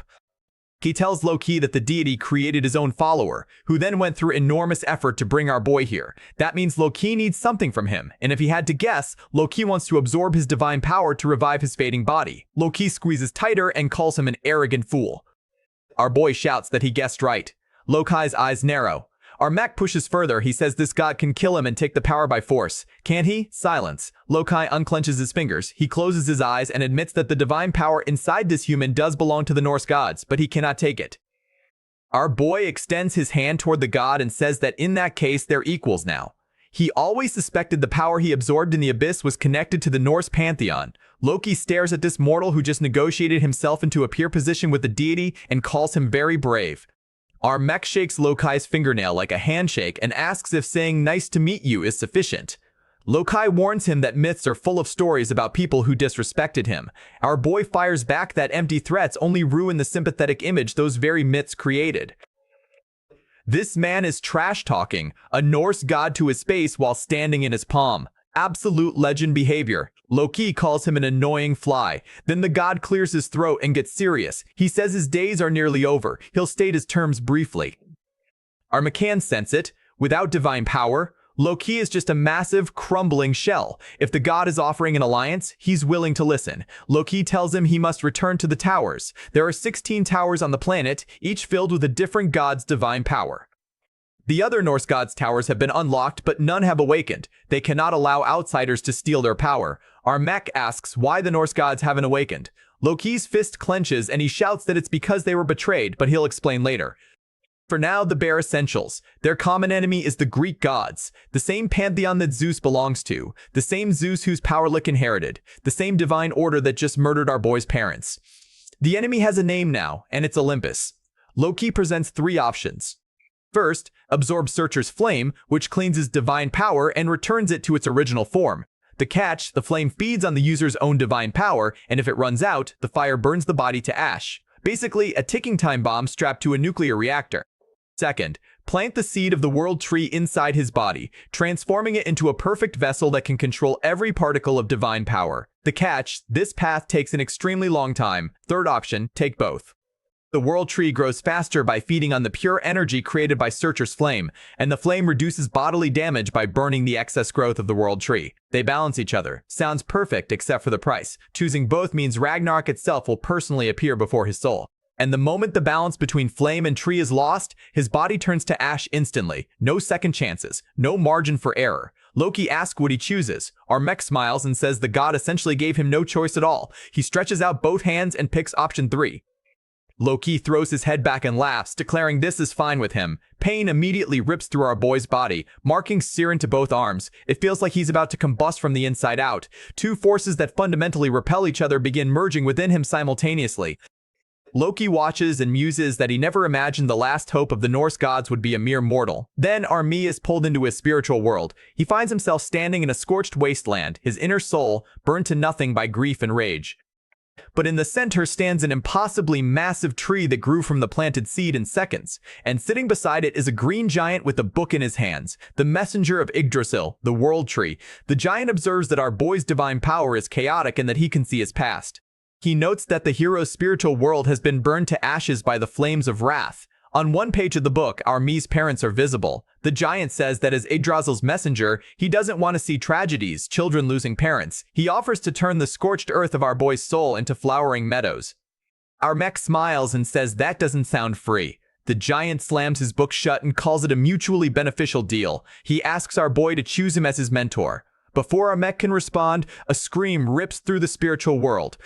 Something spinning at high speed slices through the air, and a ghostly girl armed with an axe decapitates the green giant in one swing. This is the spirit of Searcher's Flame, a fiery entity who declares that the giant is trying to enslave our boy and turn the human world into food for the world tree. The giant's head regenerates and he fires back that the flame girl destroys everything she touches and would make a terrible mentor. The two spirits stare each other down, Ragnarok's flame and the foundation of the Norse world, each demanding to be chosen. Armek watches these two cosmic entities argue like divorced parents fighting over custody. The giant asks him to read the Asar book first. Our boy learns the 3 stages of becoming an Asar: choose a mentor who carries the will of the gods, become a candidate, then enter a tower and defeat other applicants.